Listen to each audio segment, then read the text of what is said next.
Hello and welcome to another episode of the Modern Mindset Podcast. I'm your host, Mafuz Chowdhury. I'm here with my other incredible host, Camille. We're excited to be back for Chapter 7 of the Modern Mindset Podcast. And we're also excited to let you know that this is going to be our season break episode. Episode 7 just seemed very fitting. It seems like the lucky number to stop on and take a little bit of a break. But I am going to be taking off to beautiful Vancouver, British Columbia for 2 weeks, and we will be back right after that, meaning that this episode will be the last one, and then we'll come right back in October. Before we'll be right back on track. But it's exciting to know that there is almost 14 hours of content available as we go into the season break, which means that you have tons of episodes to go back on and you have tons of items that you could always revisit in preparation for us to come back and kick off the show again. So we're really excited. We're very proud, I would say, Camille, very proud of the fact that I really feel like we put everything into the ring, every chapter that there is. It's hard for me to pick which one my favorite chapter is. It's kind of like someone asking me to pick my favorite child. I just don't know. They're all good looking. They're all filled with so much value to add, and it's hard for me to pick. But I'm gonna quickly put you on the spot there. What episode do you feel like when you walked away from the microphone, like your studio was on fire because you were dropping so much heat? I can't do that. I can't choose favorites. I'm gonna have to go with your safe answer too. So I don't know. I really don't. Yeah, and I'm curious to hear from our own audience members. I'd love to hear which episode you felt like was the one that resonated with you the most and the one that you felt like you got the most value. Because as I always say, your feedback is our oxygen, and getting that type of feedback from you really makes us realize that the things that we're putting out there is helping out in some ways. So we always appreciate that. So if you're watching us on the YouTube stream, we go live every single time we record this episode. For anyone that doesn't believe that we shoot out 2 hours of content without any editing, it's happening, and you can watch it live every single time we go live on YouTube. And if you are watching us on YouTube, please do give us some love by hitting the like, follow, subscribe, and comment, and let us know what you enjoyed the most. And if you're listening to this episode on an audio platform, please be sure to follow us as well so that you're the first to know every single time a new episode comes out. And as we promised every single week, that if you do take some time to leave us a review or send us a direct message just letting us know how the podcast show has impacted you, we're going to go ahead and read that live on air on one of our episodes. And Emil, believe it or not, I have one for you today, one that I'm going to read out loud today. We were very, very pleased to see that we continue getting some great feedback from our audience. And recently, for those of you that follow us on Instagram, you might have noticed that we started sharing it. And the one that I want to read today, Camille, is from a listener, a longtime listener. Her name is Noreen, and she wrote us the following testimonial from our podcast show. She said, I absolutely love this podcast. It provides me with different insights into different minds and allows me to think outside the box. Truly a glimpse of modern minds, leaving me mind blown every time. And I was told that there was uh, a head exploding emoji that was included at the end that didn't translate well in the graphic design that went up on Instagram. But Camille, what are your thoughts from Noreen and her feedback that she gave on the last few episodes that we've been releasing? I'm glad to hear that. That's the most important thing is just to hear that people can understand or at least try to see what it's like to have these universal kind of experiences that we talk about in a different perspective. I think that's the most important part of what we're doing here is just to provide a different outlook and be like, hey, there's another approach to this. It doesn't have to be only the way that you know or the one that was taught to you. Maybe there's a better way. So I'm glad to hear that. Now, I really like the word glimpse into someone else's mind, which I think is something that we're a really big fan of, right? When we talk about better conversations and getting to know someone else and really understanding with empathy that the lives that others are leading have nothing to lose or nothing to do with how you lived your life, and the comparison there are very different. And when you have that kind of humility of knowing that people are living such a different life and their mind and their way of thinking is so different, like not even close from the way that you think. I love the word glimpse because by these conversations, we get an opportunity to get a glimpse of what how other people think. And in many ways, we can take those takeaways and apply it to our life. So Noreen, thank you so much for a beautiful testimonial and feedback. We were thrilled to be able to share that on our social media. And we're a big fan of you. So thank you for being a big fan of us as well. I'm really excited as we go into our season break with a episode and a conversation that I think, in my opinion, is one of the biggest pieces that really allowed me to move from what I used to consider a very bad place to now what I consider to be a very happy place. And this is why that I think when we're leaving for a little bit and taking a bit of a break, there's no better time to talk about one of my most important and favorite things to talk about, which is the conversations around better relationships. Now, for those of you that know me well, know that I have my own podcast show that I've done for almost 3 seasons now, and in that podcast show that I record in solo format, one of the most listened to, by far, the most listened to episode in my latest season on the Ride With Me podcast show was the one where I talked about relationships. The episode was called Let's Talk Relationships. And I actually had my girlfriend sitting with me while I was recording that episode, and she was making some commentary, in many ways, giving credibility to the stories I was sharing. You know, sometimes the stories sound a little outrageous and you're not sure if it's legit, but having her beside me, like vouching for it and adding on to that story was, I think, a really great way for me to share the perspectives that sometimes is very difficult to do. I personally believe that relationships, not just with your significant other, but relationships that you have with other people, such as friends, colleagues, your family members, it is usually the differentiator between whether or not you're getting the things that you want in life or you're not. Because sometimes the limitations that are placed on you more often than not, you start realizing that if you just change who and where you spend your time, you're going to find that your results and your output naturally changes quite significantly as a result of everything we talked about in the last 6 episodes. The conversations change. It's a very different conversation if you're surrounding yourself with different people. It's a very different reflection when you start experiencing it. It's a very different experience when you start going through it. So in many ways, I think this is kind of like the funnel that brings in what we talked about in the last 6 chapters to really allow you to execute and position yourself in a way that you could you can really make change and do better with the things that you find in your life. What does relationships mean to you? When I said, Camille, today we're going to talk about better relationships, what's the first thing that came to mind? And why do you think that is the most important part of what you would like to probably dive into more during today's conversation?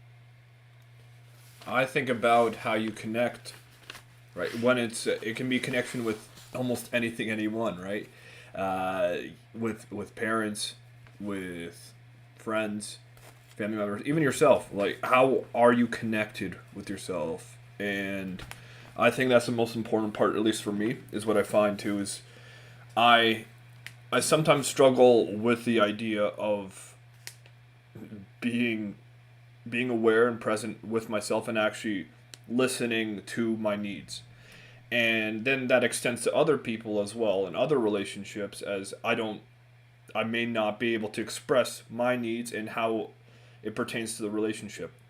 And when you live like an unconsciously unaware of what you need and what you want out of the relationship, it naturally degrades and becomes into resentment and other, let's say, toxic patterns can develop in relationships with your partner, with your family members, with your friends. So I think what we talk a lot about better reflections, and I think this episode or chapter is going to dive into a lot of that, just because that's one of the first steps is to understand what went wrong and why, and then that way you could kind of be aware of these patterns that maybe you repeat with other people. And like you said too, and I think the first time I saw you do public speaking, you were talking about your about Project Reinvention. And one of the main takeaways I got from that was you are the sum of the people you spend your time with. And that's absolutely true. If you find that you're around negative people all the time, you're more likely to be negative. And that's why you have to be able to surround yourself with people that share similar goals, and maybe people that provide different perspectives too. But it's also about being able to connect with them and being able to express yourself in the way that you want to open up them to express themselves in the way they want to, and then seeing what that relationship means. So when both of you are authentically yourselves, you provide a different experience in the middle, and then you decide whether or not that's mutually beneficial for both of you. And I think that's another important point that we're going to talk a lot about.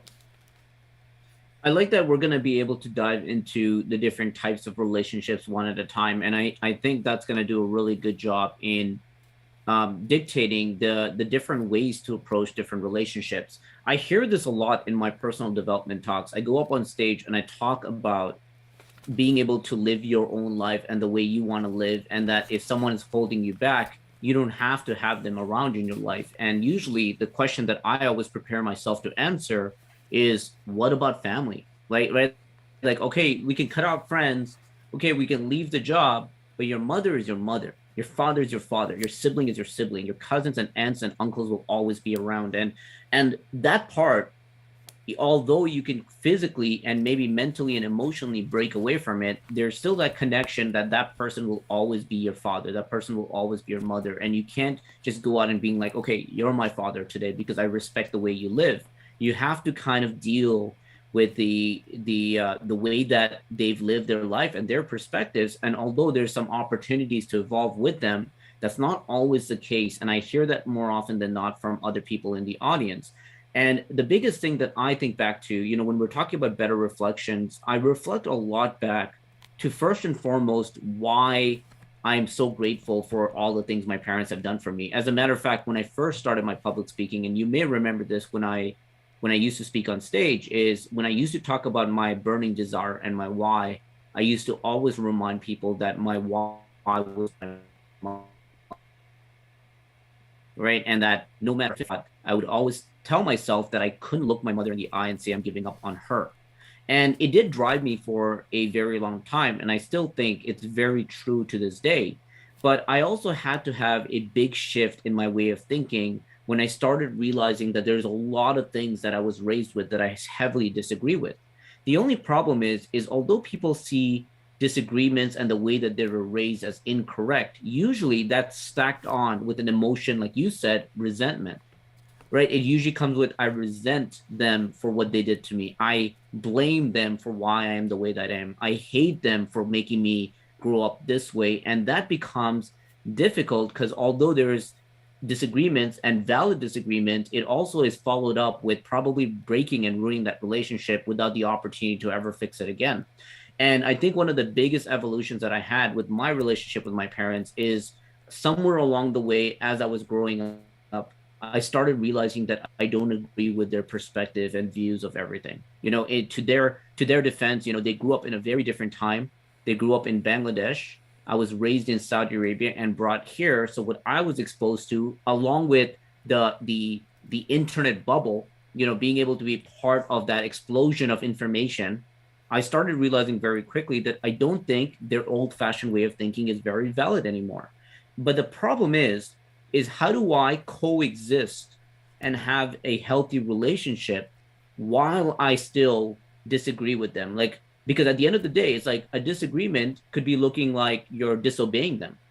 You're doing the opposite of what they raised you to do. So by you moving in a different direction, you're almost showing them that you don't respect them from the way that they raised you, and they feel like a failure as a parent. And that was something I struggled with as well, Camille, because like my upbringing was very much that, is being raised in a strict household with strict parents, not only on the religion side of being a Muslim, but also strict in just the social ways.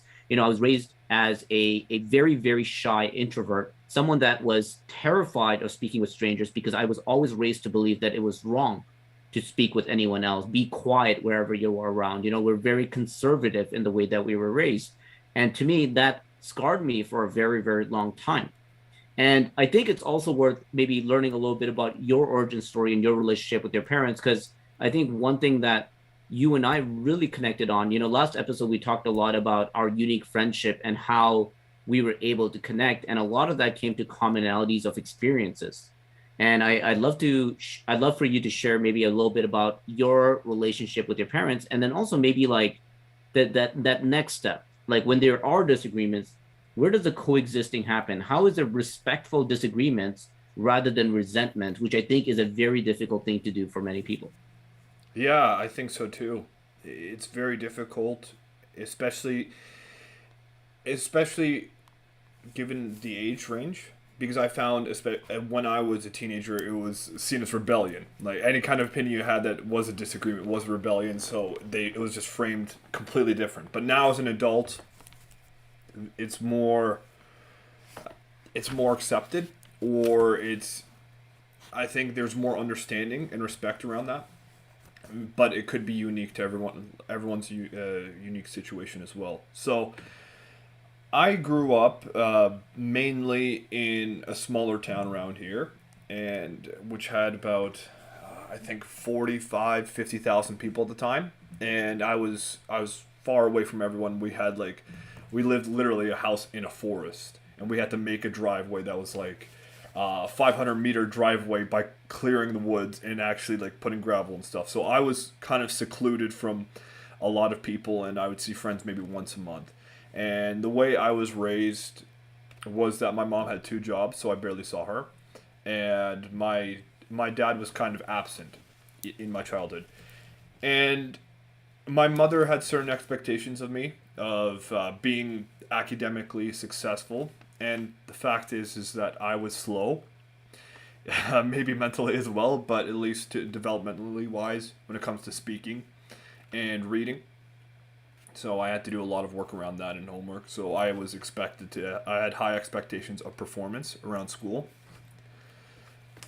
And the way I was raised in terms of culture, I guess, is not necessarily like strict Polish upbringing, but if I can like kind of reduce it down to the way that I was taught, was that I have to be ultra polite.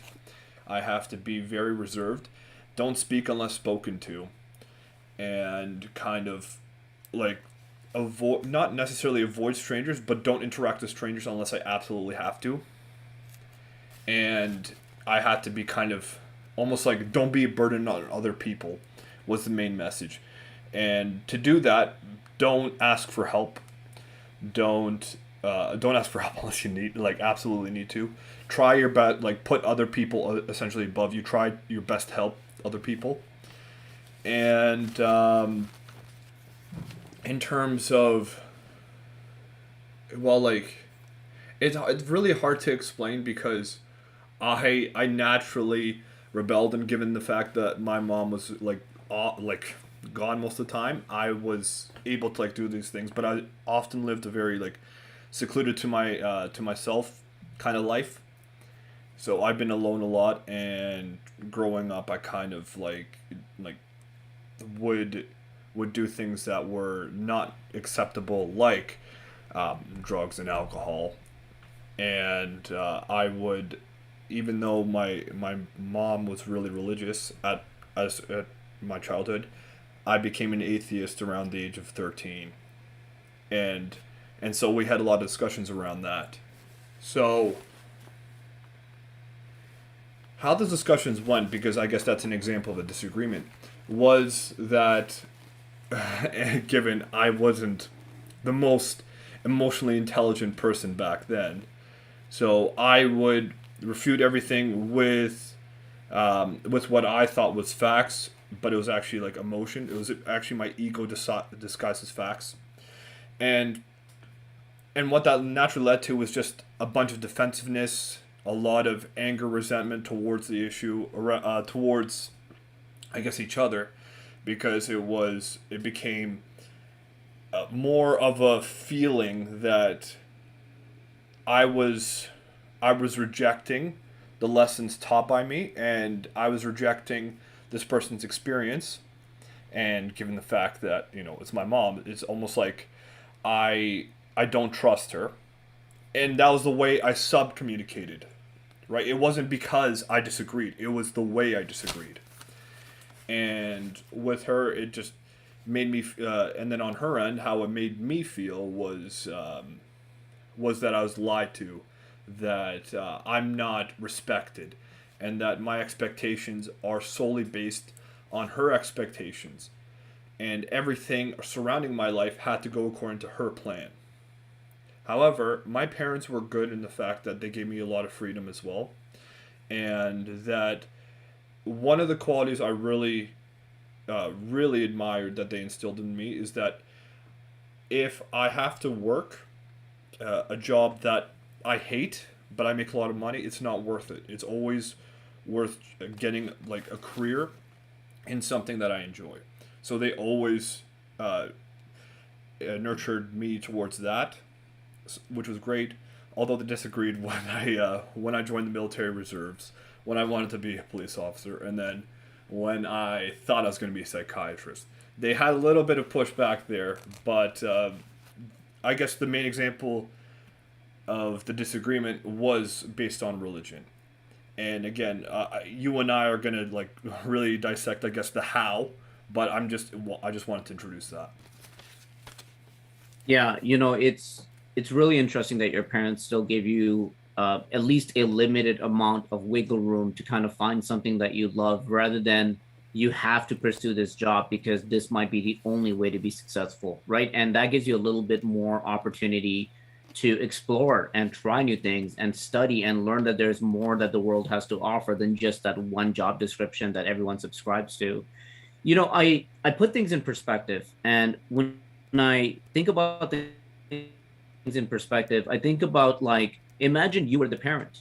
Imagine you had kids, and imagine that you believed that your kids, like, you had a philosophy that this is how life is, and this is what makes someone successful and happy, and this is what makes someone like lose in life.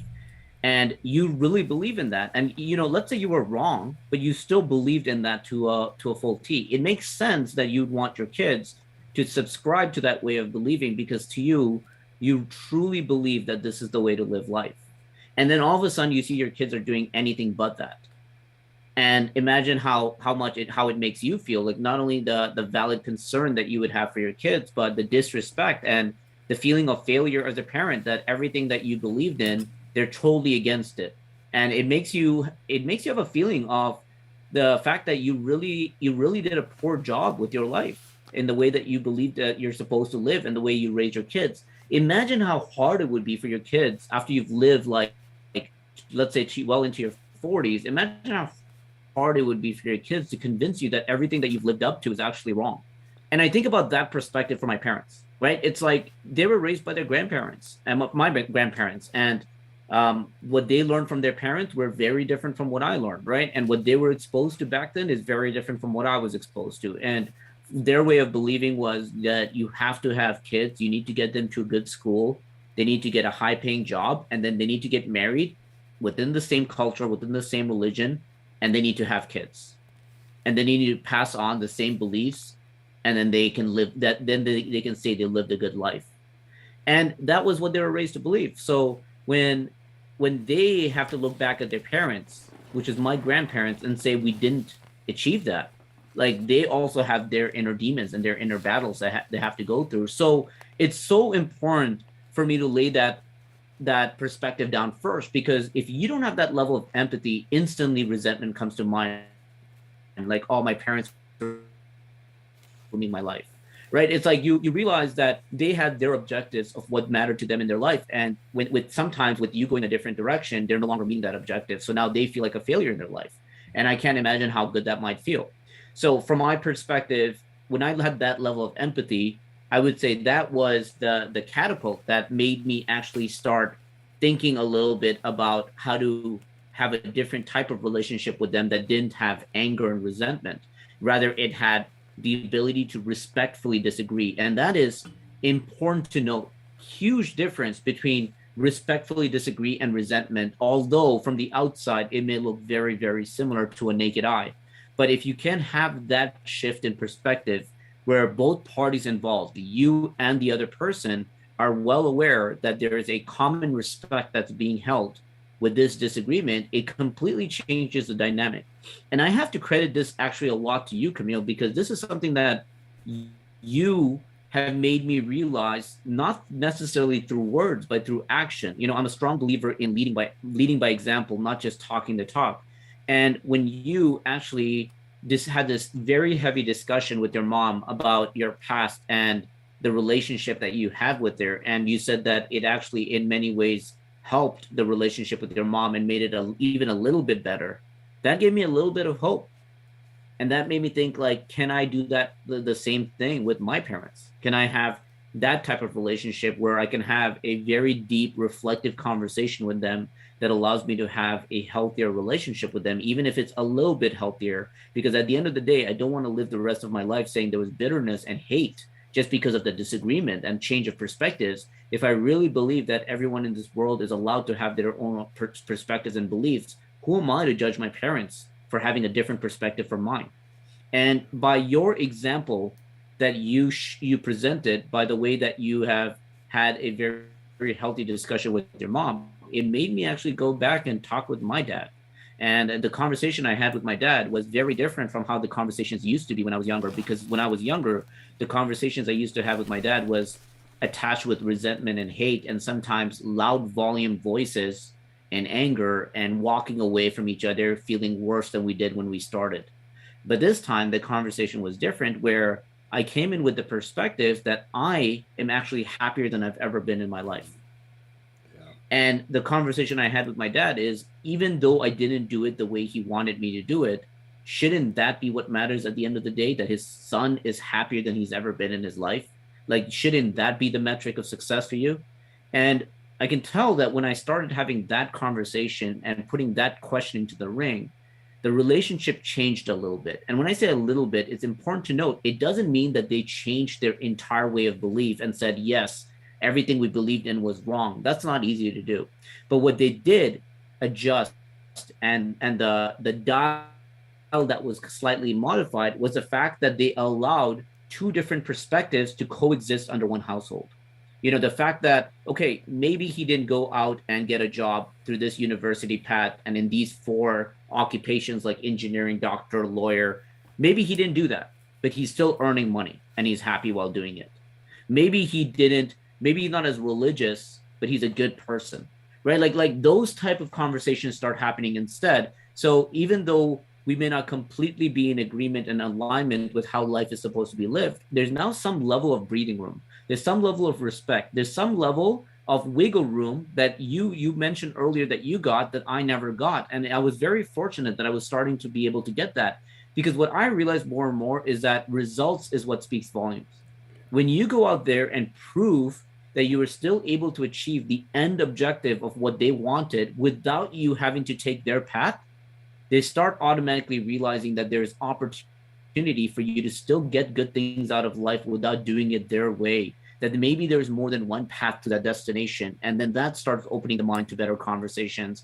And that was one of the most difficult, yet the most accomplished I've ever felt from anything I've ever done in my life. I've done a lot of things that's worth being feeling accomplished for, but I have to tell you, by being able to shift that paradigm, even a little bit, a little nudge to the left, was one of the biggest things I was able to achieve, and it really allowed me to coexist and become my own being, rather than being forced down a path of how you're supposed to live your life. And I hope for many of my listeners, including the South Asian ones, the ones that really feel the story that I just shared in the exact same format that I just shared, because I hear that all the time from events that I speak at.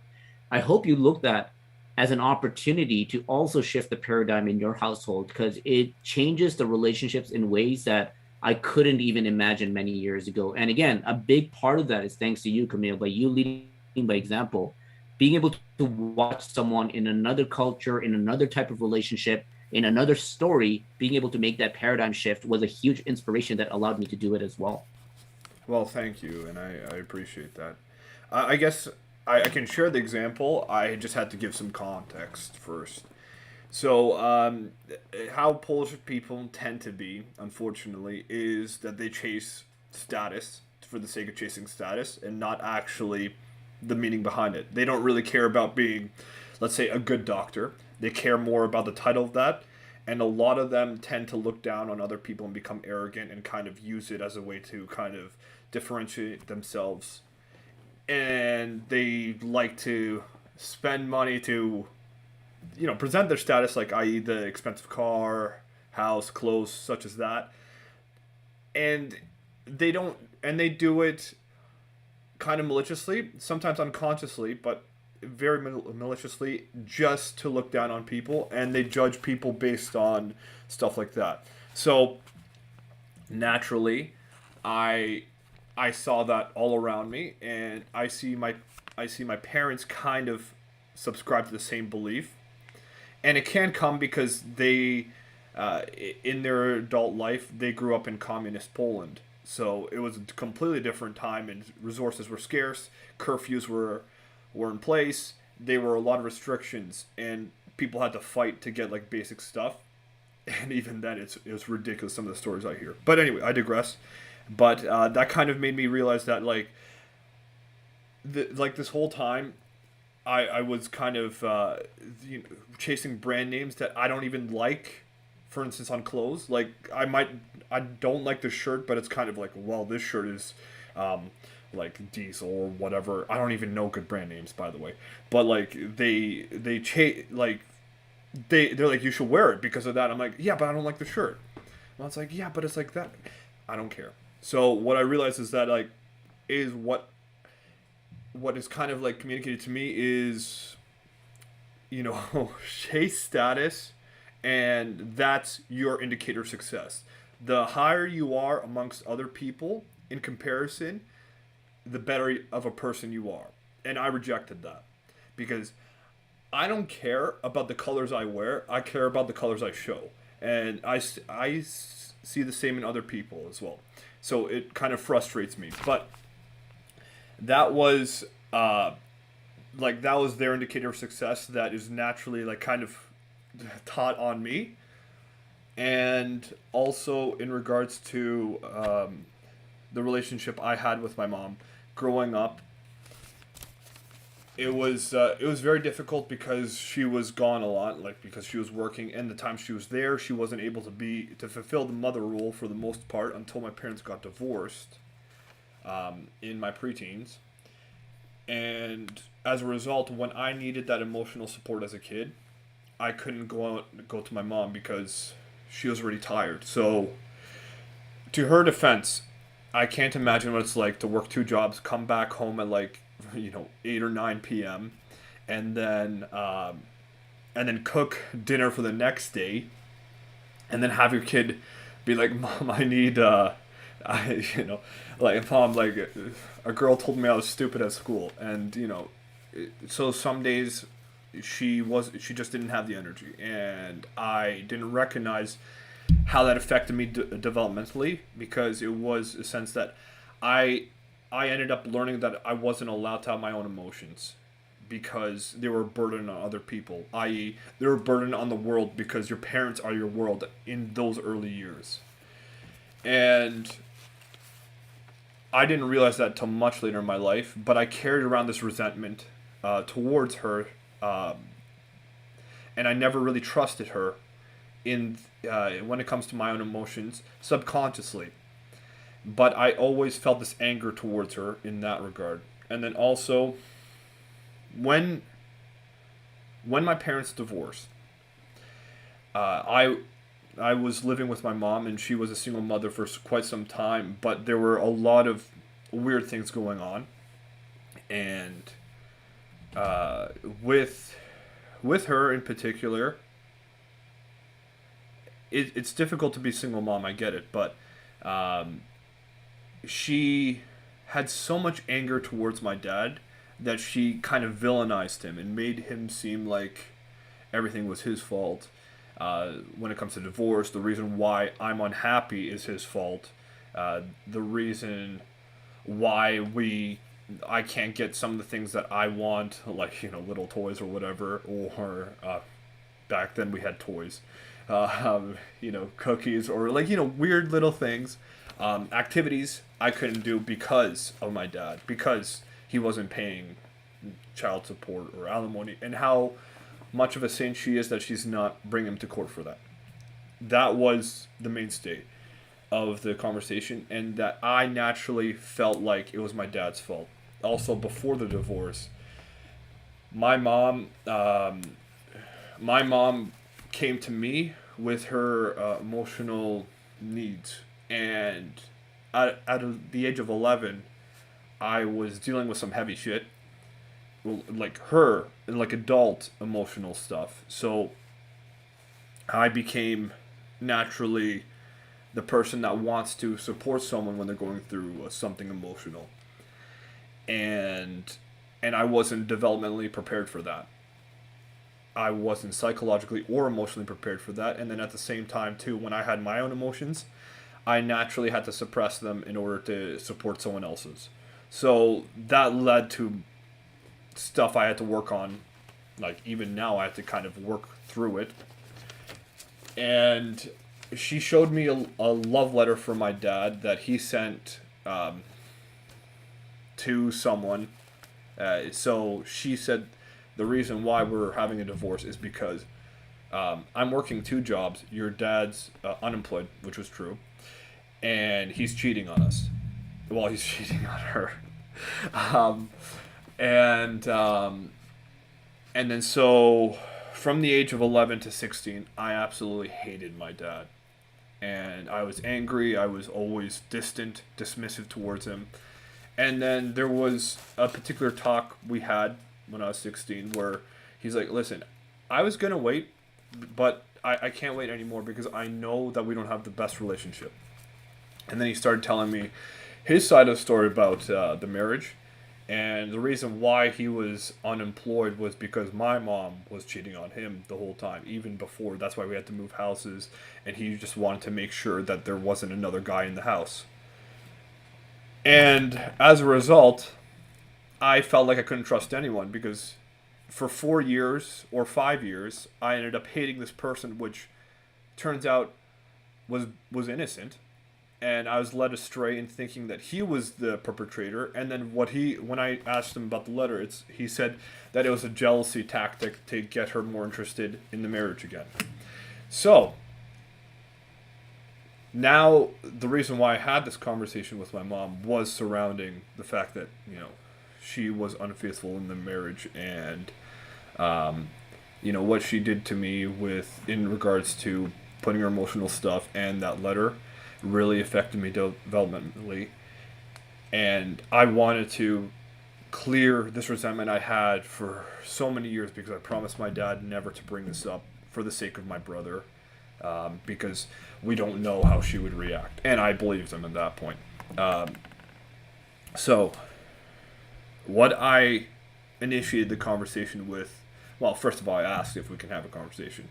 And we did. We decided to meet up.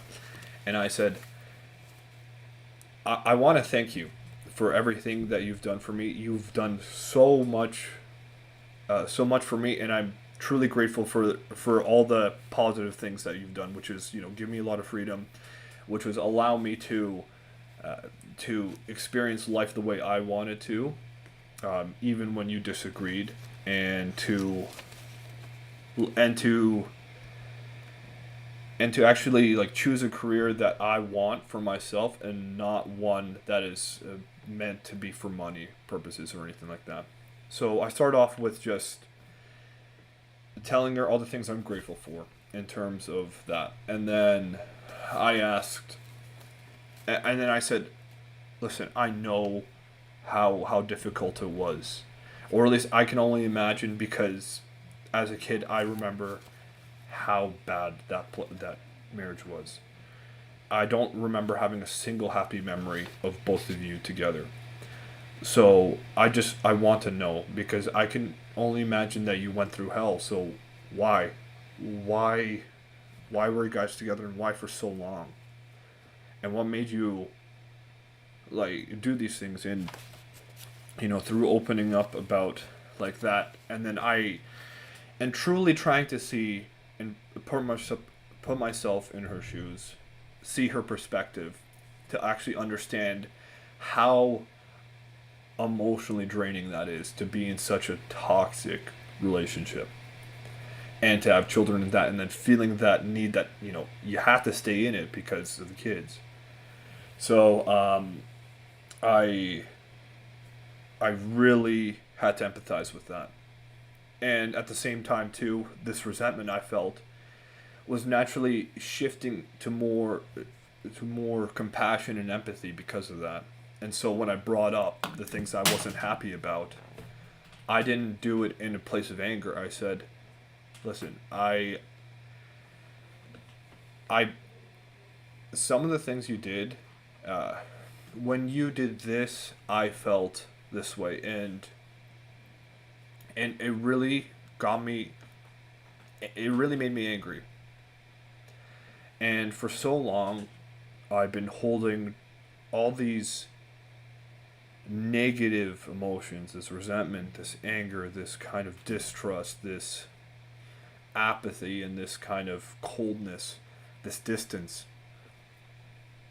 just because I can't, I can't cope. I can't cope otherwise. I don't know how to. And it's not your fault. You were doing everything you can. I understand. I just want you to know this is what happened to me and this is how I felt. And I want to understand why. Not because not because I want to I want revenge, but because I just want to understand how it came to be, and I want you to understand what happened as a result, because I just want to let go, and I want you to know what I felt for so long, and I want it in the past, and I want us in our adult relationship to to be to be connected and to be close. So I want to let go of that, and this is part of it. And then I told her I loved her, and we went through all of it. Went through all of this stuff that I felt was wrong towards me, and what she did that negatively impacted me, and what I had to do to overcome it. But at the end of the day, I told her, listen, I love you. Thank you for having this conversation with me. Like, this was super necessary. I needed this emotionally. And now I can let go and move on.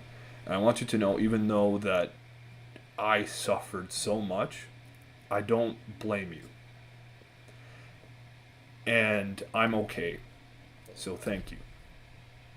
And that completely opened up our relationship in a different way.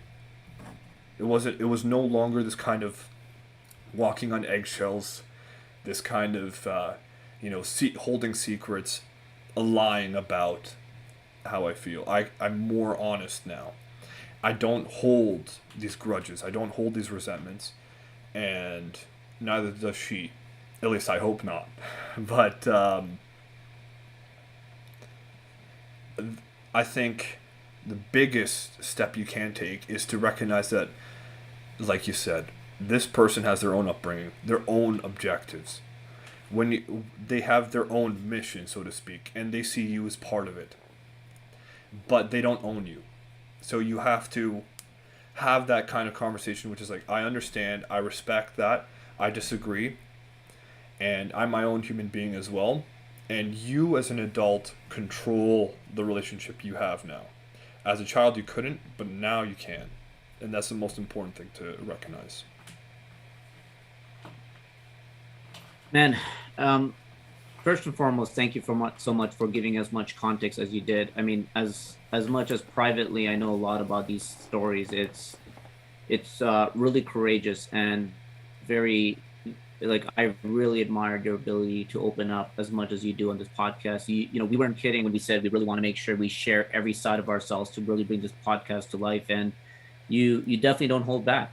And that story that you just shared was so impactful to me when I first heard it the first time that it made me actually go in and have a better relationship with my parents. Like, I can't tell you how much that story was a prime example of leading by example and being able to show that it's possible, even with how bad things can get, it's possible. And sometimes, we think like a lot of these conversations need to happen because of forgiving the other, forgiving the other. And sometimes in the back of people's mind, and I know I used to feel like this, is like, why should I forgive them?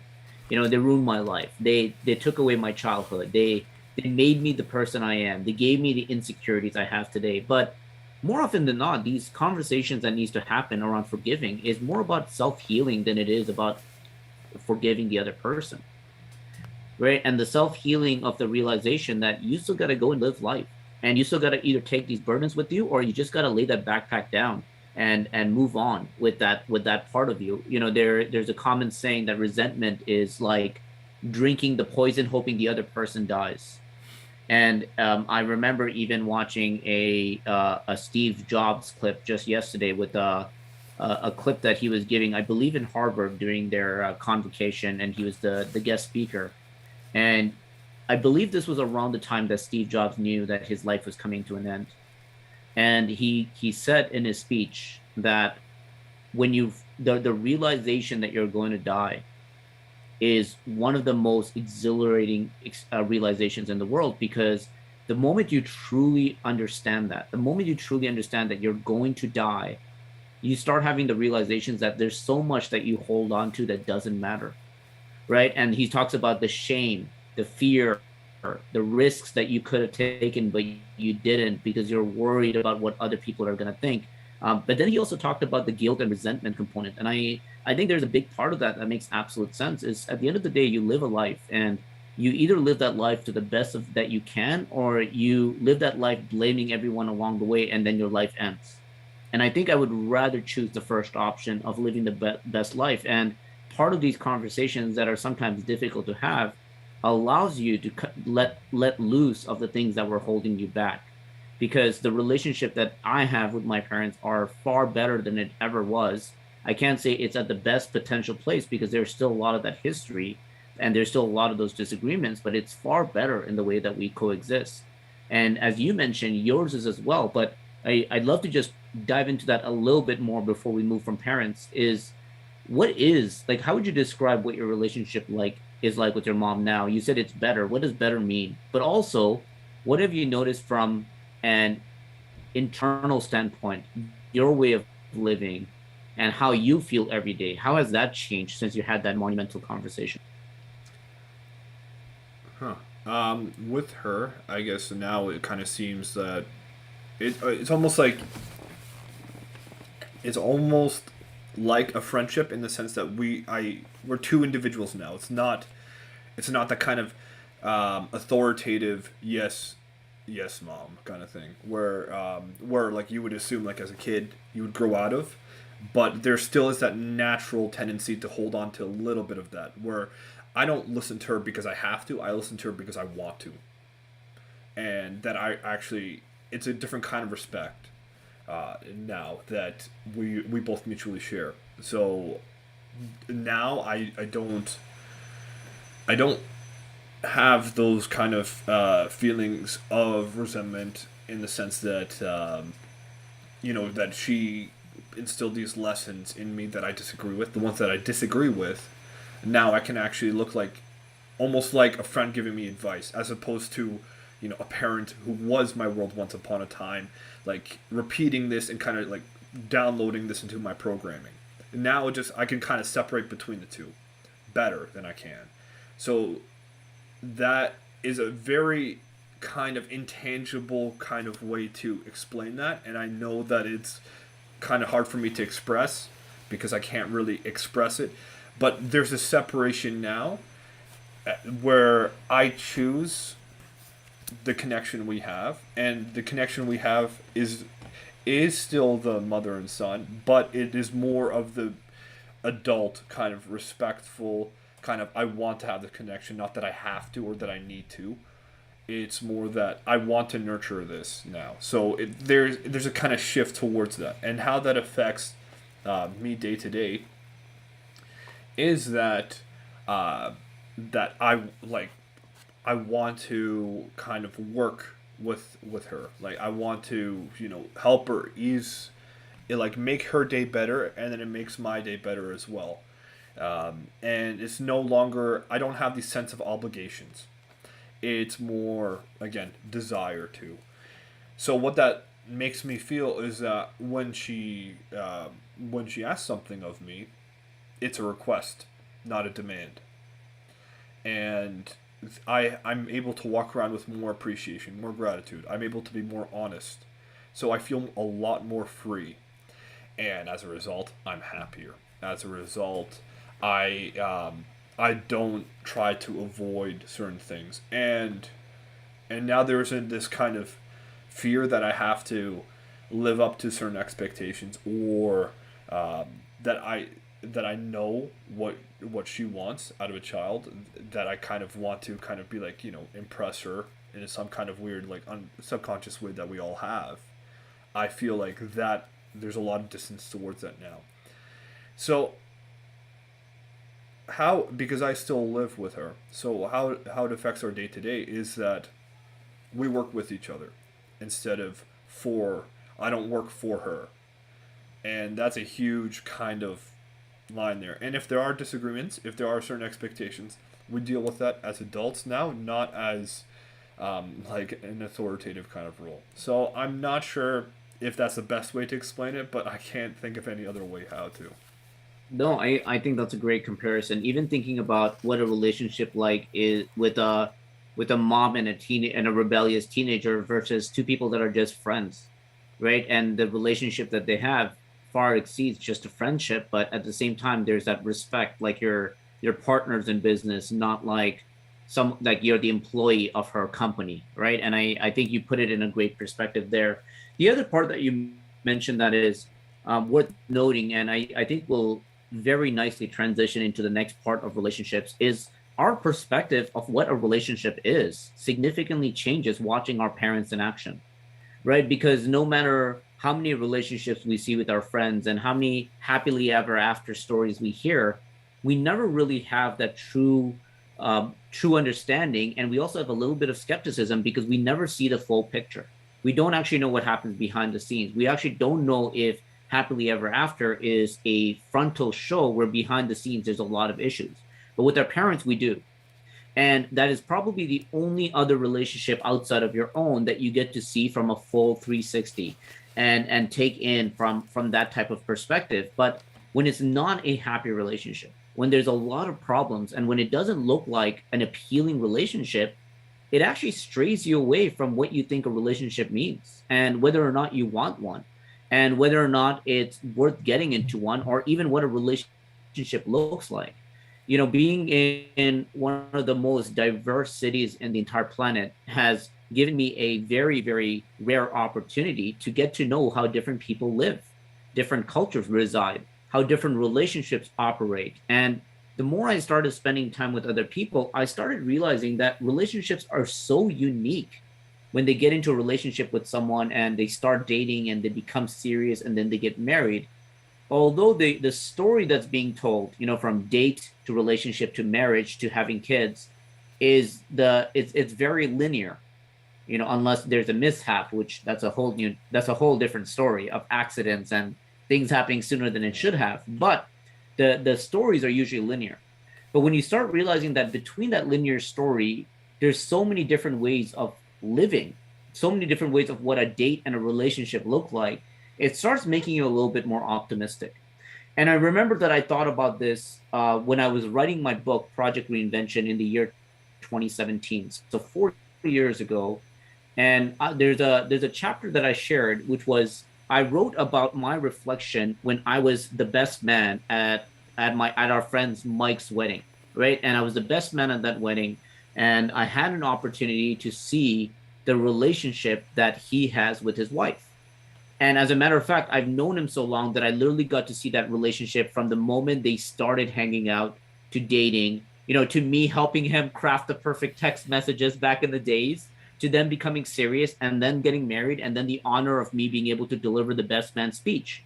Now there was a moment that I had in that wedding that was such a big moment that I wrote it down in my book, and I actually pulled it up for the sake of reading it out loud here because I wanted to share this reflection. And I said in the book that at the very end of the wedding, I put my speech away and I sat down in relief as the whirring was over. It was time to party with the guests. The entire wedding was flawless. Everything from the amazing speeches to Mike and I breakdancing in the middle of the venue. Mike and Janine has completely outdone themselves. At a certain point during the night, I took a seat to give my feet a well-deserved break. I looked around the room and was fascinated by all the joy. Seeing Mike and Janine dancing at the center of the room made me think about how much I missed being in love. And then the final part, that's the most important part, I said, I thought about how my future wife was out there somewhere, going through her own adventures and pursuing her own passion. I love the idea of sharing the dance floor with her one day. I couldn't wait to meet her. And I remember writing that, and it's fun looking back at that because it was an interesting reflection that I had when I wrote that down, which was the fact that my eyes were open to the fact that there are relationships that are a little bit more appealing to what I want in my life than what I was seeing with my own parents. And just like we're talking about paradigm shifts, I think this was a big one for me because it started making me hopeful that maybe opportunities out there to have a relationship with a significant other in your own terms, not in the way that your parents raised you to believe that this is what's needed in a relationship, but in your own terms. And in your own terms might be that they're not from the same culture, they're not from the same religion, they don't have the same occupation or the desired occupation that you were raised to believe they need to have. They don't necessarily need to even have a good relationship with their family, right? There's just so many other variables that could be very, very different. But most importantly is the realization that they're out there, that those type of people that you are visioning in your head, the ones that you spend hours manifesting and maybe years manifesting, like I did after that example that I shared with me being the best man at Mike's wedding, it was a realization that outcome or that person that you're visioning may actually exist out there. You may just not have the visual aesthetic of what they look like yet, right? And even if you were a rock star and you had 10,000 relationships, okay, 10,000, let's go obnoxious. You had 10,000 relationships. You still haven't even looked at a big enough pool to know that there are other personalities that you've never met out there. And to me, that got fascinating. It was the realization that there are personalities out there that you haven't even met yet.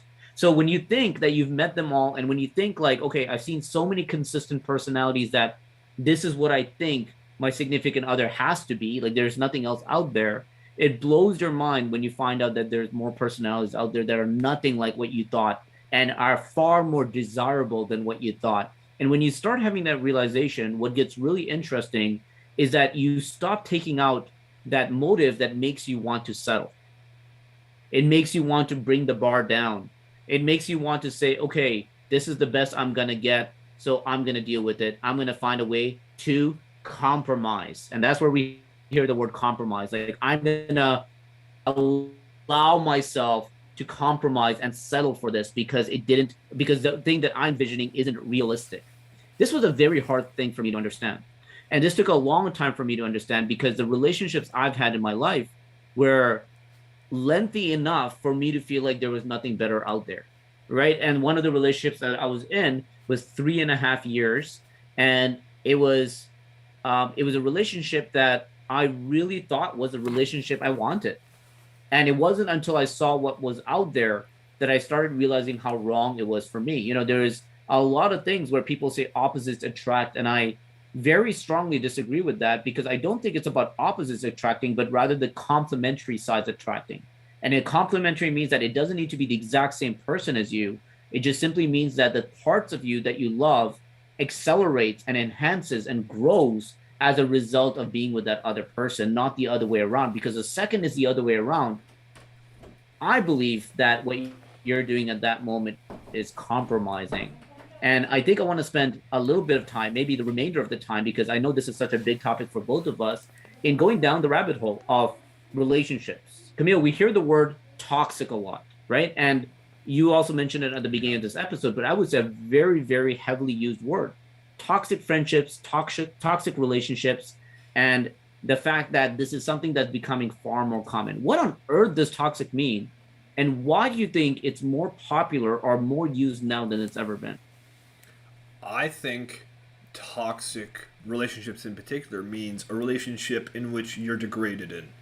And I mean, it degrades you as a person, meaning that um, like you said, complementary people may not be ones that, let's say, compliment you, but they complement and accelerate the growth of the parts of you that you love. While toxic relationships accelerate the parts of you that you don't love, or the parts of you that actually are detriments to your own character, right? Maybe that nurture these bad qualities within yourself. You know that excessive neediness, that jealousy, that hate, like that hatred, that kind of self-destructive behavior.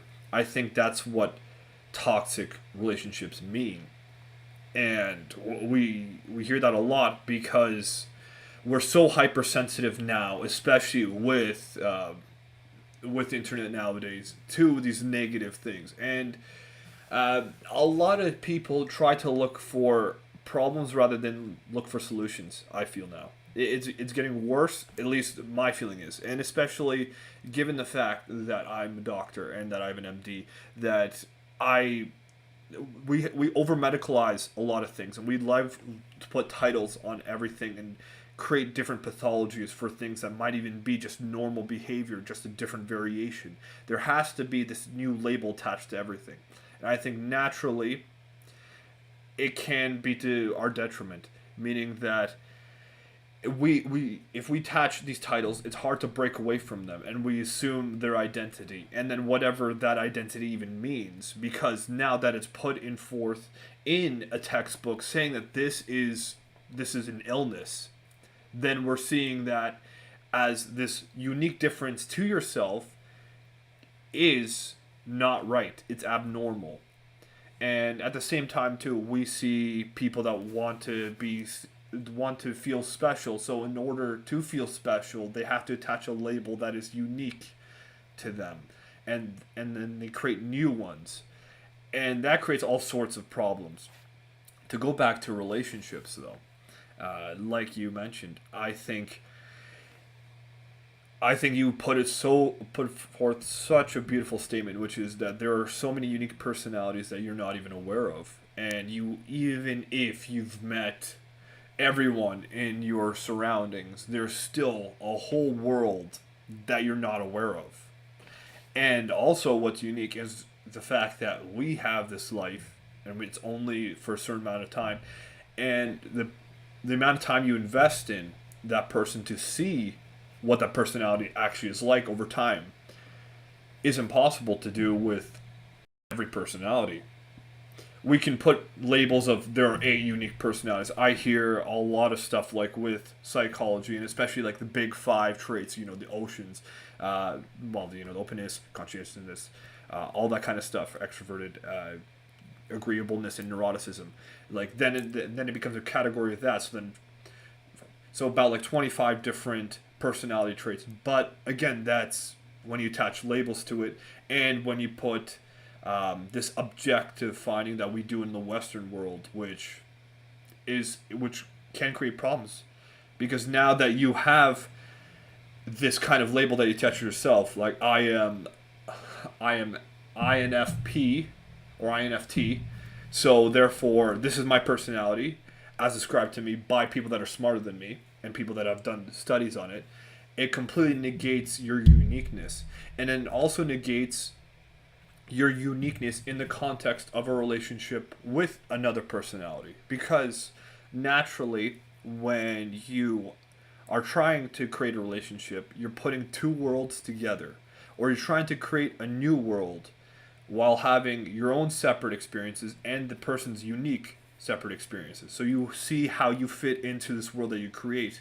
And there's a famous psychologist, I think, no, famous literary person nowadays, which I forget the name escapes me, but he described that as a transjective experience. You have your subjective, which is yourself. You have this objective, which is looking from the outside, and you have this transjective, which is how you interact with the situation or the person and what that creates. And I strongly subscribe to that idea too, because you can become essentially a new person just in the sense of the context of the relationship. And that's not to say that you lose yourself or that you're completely someone else in this relationship. But in my idea of a relationship, when you meet with this person, you have this kind of, you go to them to transcend who you are or who you could be. And what that means is that you are a certain person by yourself, and then this other person helps bring out these certain qualities with you. Just as if you're in a room of funny people, you're going to laugh more, you're going to have more joy. Not all the time, but it can be. And you're more inclined to do that. So you transcend that part of who you are in the context of yourself to become that in that situation. And the same with the relationship. And when you're in a toxic one, then it becomes you transcend who you are, but transcend doesn't mean that you ascend. You can descend as well. So you become a lesser version of yourself, or you feed the parts of yourself which you know don't serve you well, which go against your core values. And I think that's what the definition of a toxic relationship is that this relationship brings out the worst in you. 100%. And I think that was so well defined. And you put an emphasis on certain things that makes relationships start going in a declining fashion based on things that are happening on the externals. And to me, one of the things that comes to mind right away is that comparison component. And I talked about comparison at the very beginning of this section here. And I talked about how comparison in many ways gave me optimism and hope, because I started seeing relationships that are very healthy and unique, unlike what I saw in my own household. But there's also the other dark underbelly side of relationships and comparisons that's worth noting, which is allowing what could have been a very happy, healthy relationship start actually declining as a result of seeing facades out there that are maybe non-existent, right? And the facades include areas such as seeing relationships that look far more happier than they really are, relationships that look far more extravagant, and are also like what a relationship looks like. And this isn't unusual. This isn't different. It's not like our society all of a sudden just turned that part of their brain on and start becoming more comparison centric. We've always been doing this. The only difference is before we were doing it with celebrities more than anything else, because the content that we were consuming that was creating these facades were either movies or reality shows that was giving us a perspective of what a relationship should look like. And when you don't see that level of extravagance, you start saying, okay, my relationship is boring, or the other person is not as fun, or I need someone that's more like her or him from that show. And it starts putting a little bit of a wrench along the way. What happened simply over the last generation is the fact that the content we consume has far exceeded what the television cable network would have provided for us. It's every single day opening up our social media application and seeing relationships from other people. Worse, relationship from other people that we know, so we give it more credibility than a reality show, because we say, oh, I actually know them, and if they're doing all these things, why am I not? What am I doing wrong? And that starts wiggling and working its way into a relationship where the facades become tangible and real problems. And they become problems that are not being dealt by the facade, but rather more by the individuals that are living that realistic life. And I think that has given a big curveball of what comparison can do. And we've talked about comparison a lot in this show, I think almost in every chapter, because it is really a big emphasis on how much it can take away a good life. And it gets quite scary when you look at it from that perspective. So I think the first and foremost part is the level of self-awareness that you need to have about what you really want, not because others are telling you, but because this is what makes the most sense for you. And when you start paying attention to what makes more sense to you, you become a little bit numb to what you see out there. It's also the realization that these aren't the most realistic type of stories, or the media you're consuming are not the full picture. You start becoming numb to those kind of things, and you don't bring that into your relationship. In fact, you feel less inclined to actually go and see what other people are doing. You're too busy enjoying who you are. And a lot of that actually does come back to self-love and self-awareness. I've said this multiple times, if not in this show, in many other areas. I truly believe that everything in your life starts falling in place when you focus on working on yourself. And what that means is that when you start working on yourself, you start giving yourself that level of independence and love that you deserve enough, that you deserve more, and that the things that you're doing is because it's what you want, not you need to do, as you very very well articulated with your relationship with your mom. It's like the things that you do now in your relationship with her are things that you want to do because it's good for your relationship and it makes you happy, not because you feel obligated to do so.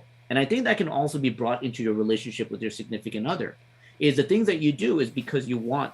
I've been burnt so many times through these toxic relationships that you so well define, that I actually was so okay with who I am and really happy with who I am. And in many ways, I loved who I am, to a point that I would rather be single than settle. I would rather stay with my path and my course than slow down and hit the brakes because I didn't think the person that I wanted was out there anymore. And I made a deal with myself that if I don't find that person that I'm looking for that actually hits these things in my life, I'm just going to continue going solo. And I remember I actually watched an interview that Drake did for a TV show, and he brought interviewers over to his mansion, and they were sitting in the living room and chatting. And it's about a couple years old now, and the interviews asked him like, "Hey Drake, like you're getting older. Like how long are you gonna keep up this whole I'm single and I'm a pimp side of your narrative? Like at what point do you settle down and get into a relationship?" And I love the perspective that Drake shared, and I think it's very much aligned with my way of thinking. He said that it's not that he doesn't want to get into a relationship, is that what he feels when he looks at his team is that he's the captain of the ship. And he's the one that the team looks to direct the ship so they can get to their destination. And he said what he wants in a relationship is someone that can be his co-pilot, that helps him, or the co-captain rather, that helps them direct the ship and maybe even move faster and maybe even move in the right direction. But unfortunately, what he said he's been finding is that the people he gets into a relationship, they don't just help him not achieve that. They also get seasick and he's forced to pull over so they can throw up on the side. And I love that. I love that analogy because it made me think about ambition and drive and hustle and the things that you want to achieve in life, and how sometimes you need to put that on pause, slow it down, or completely abandon based on the fact that maybe your significant other isn't aligned with that, or maybe that there's some friction being caused that makes you throw away the things that you want in your life. And what I realized that I didn't until I got into the relationship that I'm in now is I realized that what I was looking for was someone's ambition to match my hustle. Like I had the work ethic and the drive and the things that I wanted to achieve. I needed someone's vision and ambition to align with that, that would allow me to amplify that. And I'm very pleased to say, like, over the last year, I finally found that individual. And I only found it because I was going out and dating in my own terms. I wasn't going out and dating hoping that I get into a relationship. I wasn't going out and dating because I thought the person I bring into my life is going to save me and make life interesting. I loved my life. I loved who I was, and I loved where things were going. That this dating that I was doing, again, was because I wanted to date and I wanted to see who's out there, not because I felt the need to. And interestingly enough, it was in that moment that I felt like everything came together. And I've said this out loud multiple times, whether it's with you or her, but I made it very, very clear that I think the universe works in very mysterious ways. And I think the universe was always ready to give me the relationship that I wanted, but it was only going to present it to me when I was ready. And I think I wasn't ready. I think if I got it even a couple of years ago, I would have burned that bridge. I think I was still in a place in my life that wasn't ready to sustain a relationship this healthy and this happy. And it was because of that, I'm grateful that I got it when I did, because it's in this area of my life that I'm able to. And when I was able to finally align my drive and my hustle with her vision and ambition, like I am in the best shape of my life. I am the most emotionally stable and happy in my life. I am the most like connected with spirituality and my beliefs than I've ever been. I'm also I also in my 1 year with her almost tripled my net worth. You know, a lot of people think you get into a relationship and you lose money and it becomes expensive and you got to be okay with that. Like that's part of the compromise. Not if you find the right person, not if the drive is similar. Because what happens in those type of relationships is that while we're talking about paradigm shifts, it shifts your perspective on the fact that you can achieve more and that her ideas and your ideas together can become even better than your ideas alone. And to Drake's analogy, it's almost like she came in and attached jet rockets at the back of my ship, and I'm now moving even faster. And I think that that's out there. And again, the reason I threw that 10,000 example, like you can go on 10,000 relationships and you haven't even scratched the surface of the personalities out there, is my hopes out of the stories we're sharing today, Camille, is that the listeners, you know, number one, they revisit the relationship they have with their family and hopefully it's a happy one. But if not, knowing that there is still hope. And number two, that if they haven't found that relationship or they're maybe in a relationship that's making them unhappy, there's a little bit of a realization and self awareness that they could take this as an opportunity to do. But that's been a big part of my journey. And it's only now because I've truly experienced it to this extreme that I've become as loud about it. You know, I haven't spoken about relationships for about 4 years. Since I've dropped my book, I've been very quiet about relationships. But it's only because I've been able to see the efforts and the work that I put in start to come into fruition that I've started becoming a lot louder about it. Yeah, absolutely. And I think people will often see the outcome first before they trust, they trust the process. I think, and you've mentioned this like a couple times in the podcast, even too. Is like it doesn't necessarily mean that the relationship has to accelerate your progress. It can also mean that you get farther. And to that analogy of, you know, uh, you being the captain and you're looking for the co-captain. Sometimes a person can just bring more fuel. They'll be able to sustain you emotionally and spiritually too, so that you can get farther. Doesn't necessarily mean you get there faster, but you get farther. Oh, I love that. That's a great point. Yeah, and you shared that a couple times, so I can't steal it. It's to your credit that I said that. And the way I see it too is, I do have certain criteria myself, which as I'm getting older, I discover more and more what needs to be there. Right, like I want to be able to connect on a person to a person on a physical level, on an emotional level, on an intellectual level, and also on a spiritual level now. And I think those are very important criteria, and you know that may take time to develop that kind of connection. That's kind of why I need more time to make those decisions. But you can't ignore um, your emotions or your intuition surrounding that. You know, some people also argue that energy level is important, right? If they match your energy, if you're vibing well too. I to your point of doing it on your own terms and being okay with being alone versus settling. I think a lot of people, and myself included, have misinterpreted the word compromise, because compromise is seen as a positive term when it comes to relationship. You compromise for the relationship, but it's a negative term when you say it to yourself.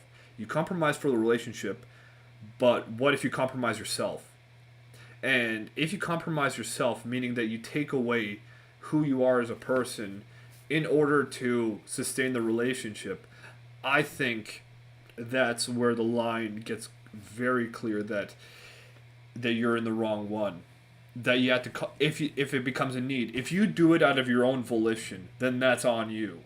And I think a lot of people do these certain things and expect these certain sacrifices just because of what's been taught.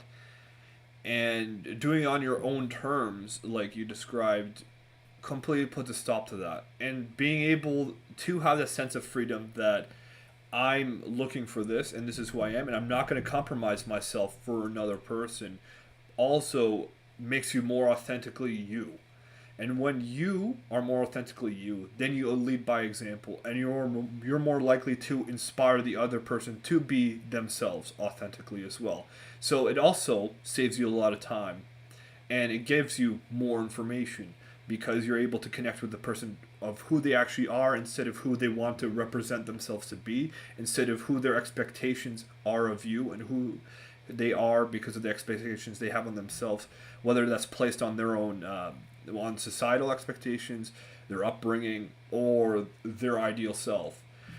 Like you said, it like earlier as well, is we see only the highlights of the relationship because if you look on social media, no one's gonna post, that they had like the low points, or no one really shares the experience of what it's like to actually practice, let's say, soccer, how they actually have to kick towards a goal, right? They only share, the moments when they get the goal, but not the actual process and not the learning and the mundane things. Same with the relationship. Not a lot of people will share the conflict because that's a very personal thing, but also because they want to present a certain presentation of who they are, right? That they see their relationship as a reflection of them, and they may seem like a failure because we're so conditioned to expect that any sort of conflict means that there's something wrong, not that there's something there, and there's something there to work on. And I think there's also a balance between not compromising who you are and not abandoning the person completely because they don't match all your criteria. I think there has to be some kind of like honest, like objective view on that because nowadays, because we have so much more, because we have the internet and we have these dating apps and we have a lot more access to more people, it becomes more attractive to just abandon someone instantly when you feel like there has to be effort put in. And I think we should acknowledge that it takes effort and it takes time, but it takes conscious effort because when you do it unconsciously, that's when your patterns come to play, and those patterns can be from your parents' relationship because that's what you've known. And I felt like I heard a quote once that you will get the love that you think you deserve. So if you naturally believe that you deserve um, a love that isn't the best because you don't love yourself, then how can you expect any more? There has to be a good ground for yourself, and like this, you need to be able to love yourself and to actually acknowledge that maybe there are some problems. And if you find a pattern that why do I keep going into these relationships and why do they keep becoming toxic? I think it's a good idea to take a look at it, a closer look, and define like what was I brought up with thinking is normal. If your parents fight all the time, you're naturally going to assume that a relationship that's quiet is boring and therefore not successful. Subconsciously, you might know that it's wrong, but subconsciously, you're just kind of done.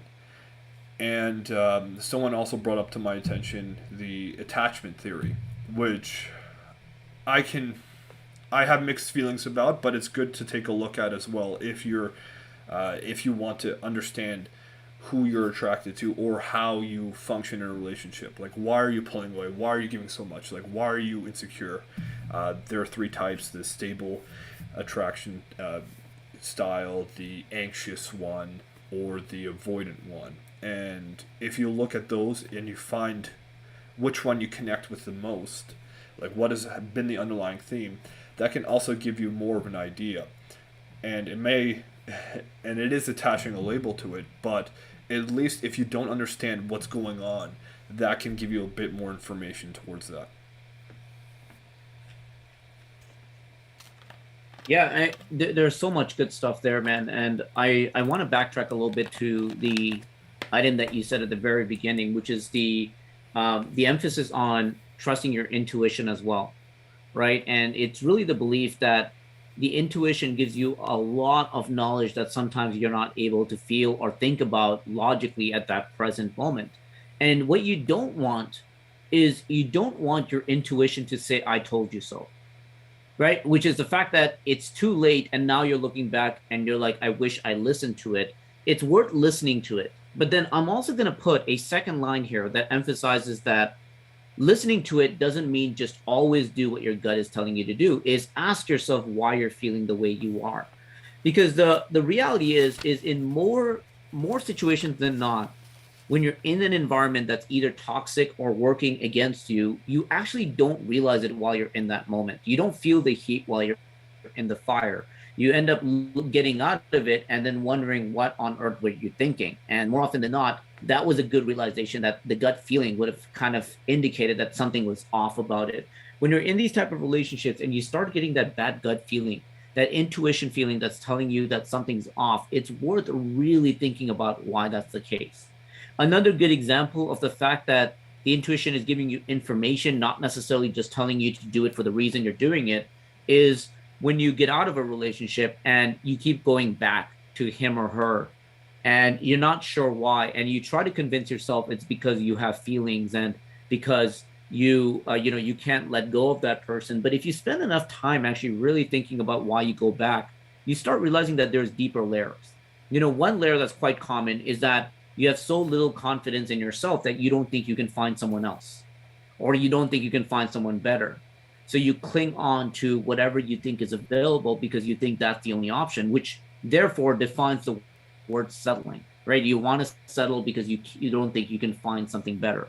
The second voice that's worth thinking about in situations where you run back to your ex is the voice of wanting to be desired, right? The feeling of being desired, which is something that doesn't get talked about enough, right? It's a good but very demonic feeling, right? The one that makes you say like, oh, I love feeling desired. Sometimes you hang around a group and you feel desired, and that's why you keep going back there, even though that environment might have not been good for you. And I think a relationship feels like that because when you come out of that relationship, because you might have been in that relationship for so long, there isn't really another person out there that's openly saying they want you. And you don't get that feeling of being desired anymore. Where maybe yesterday, the day before you broke up, you were being told how much you're loved and that you're cared for, and that someone actually cares whether you got home on time or when or had good sleep or are recovering from a situation, right? Like that feeling makes you sometimes make bad decisions because you chase that feeling rather than the realization that if you worked on yourself, you can become a much more desirable individual and also desire your own happiness and the things that you want. So that level of self-awareness is very, very important, because if you don't have that level of thinking where you're paying attention to the feelings, not just the logical thoughts, you're going to be blinded very, very quickly. Even when you're in an unhealthy relationship, there might be intimacy in there somewhere. There might be the ability to go out on a date rather than spending a day alone out there. And those type of things sometimes clouds your judgment and makes you think it's worth being in that relationship, not realizing that underneath all that, there's a lot more damage happening that's hurting you in the long term.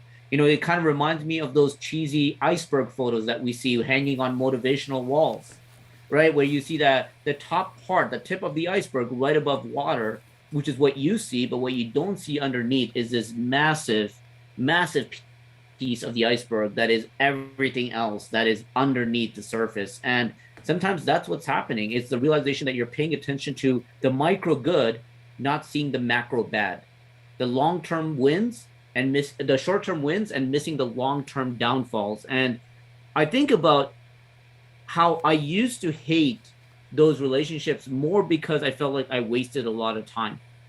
When I was in a 3.5 year relationship, when I was in another year relationship, when I got engaged in a relationship that didn't work out, I used to think like, man, I wasted so much time. And also I was disgusted with myself sometimes that I allowed myself to be in that environment for as long as I have.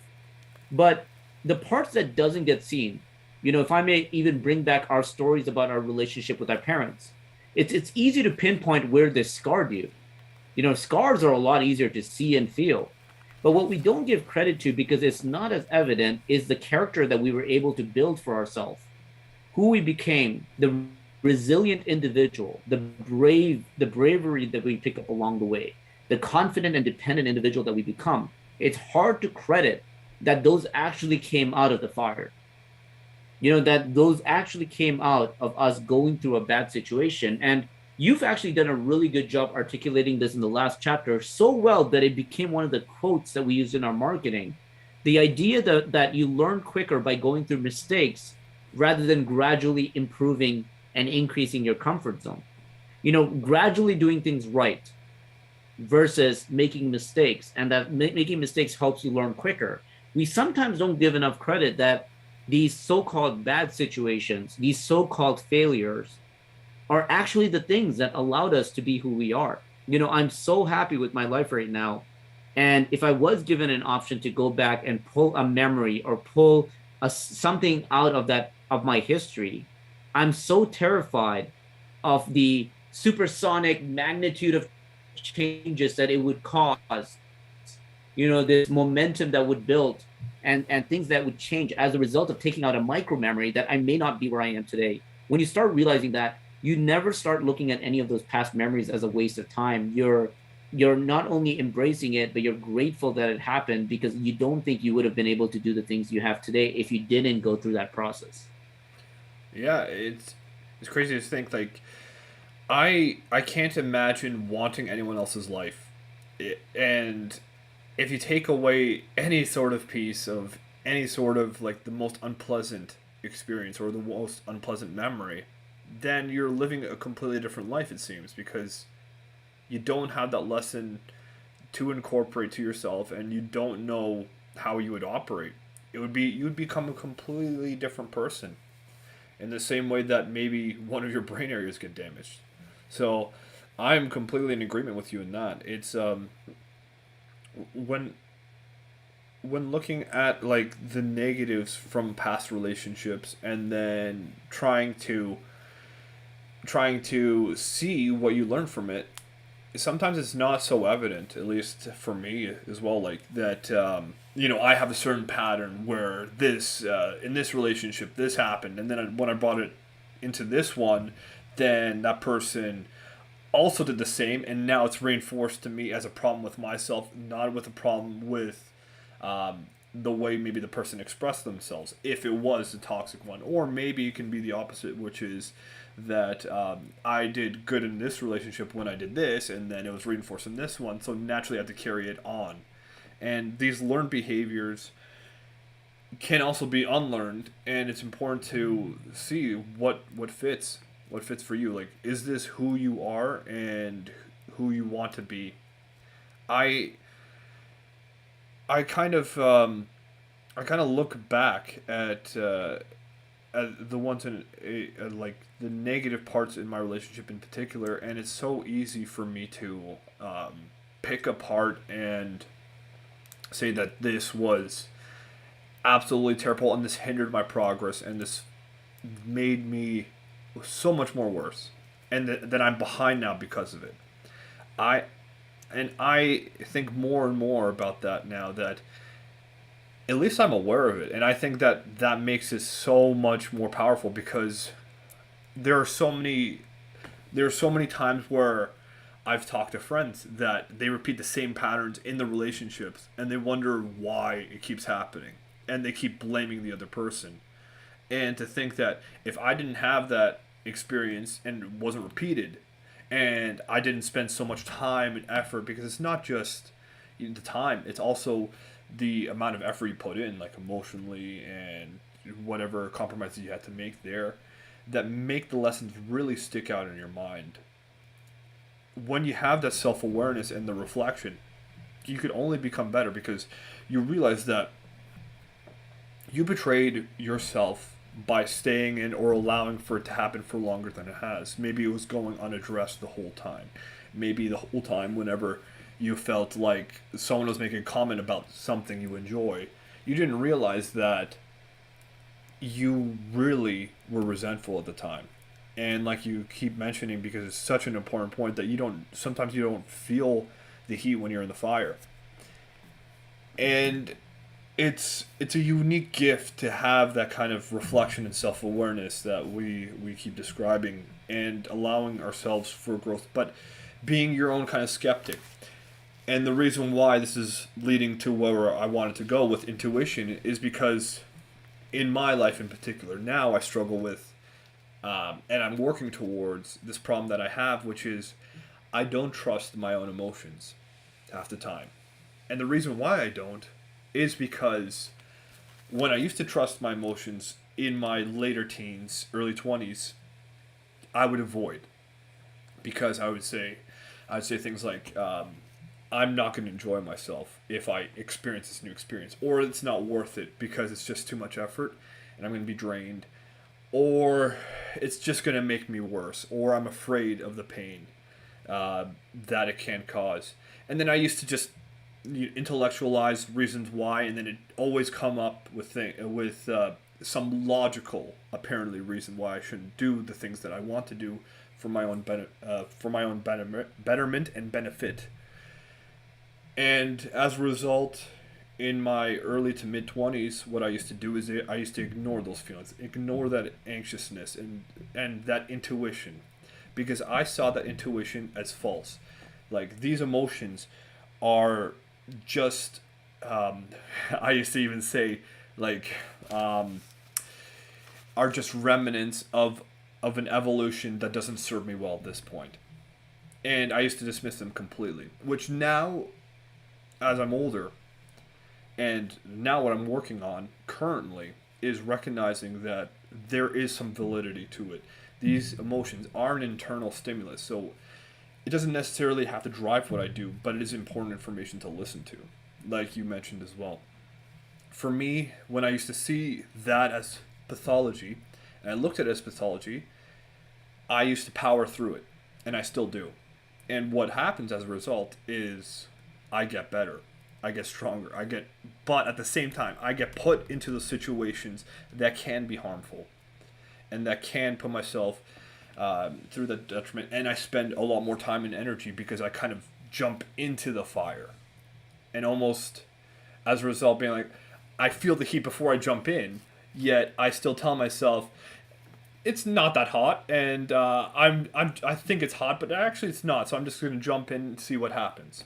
And sometimes I ignore that intuition, and it's very important for people, especially with mental health issues, such as myself. And keep in mind, I have an MD, but this is not medical advice.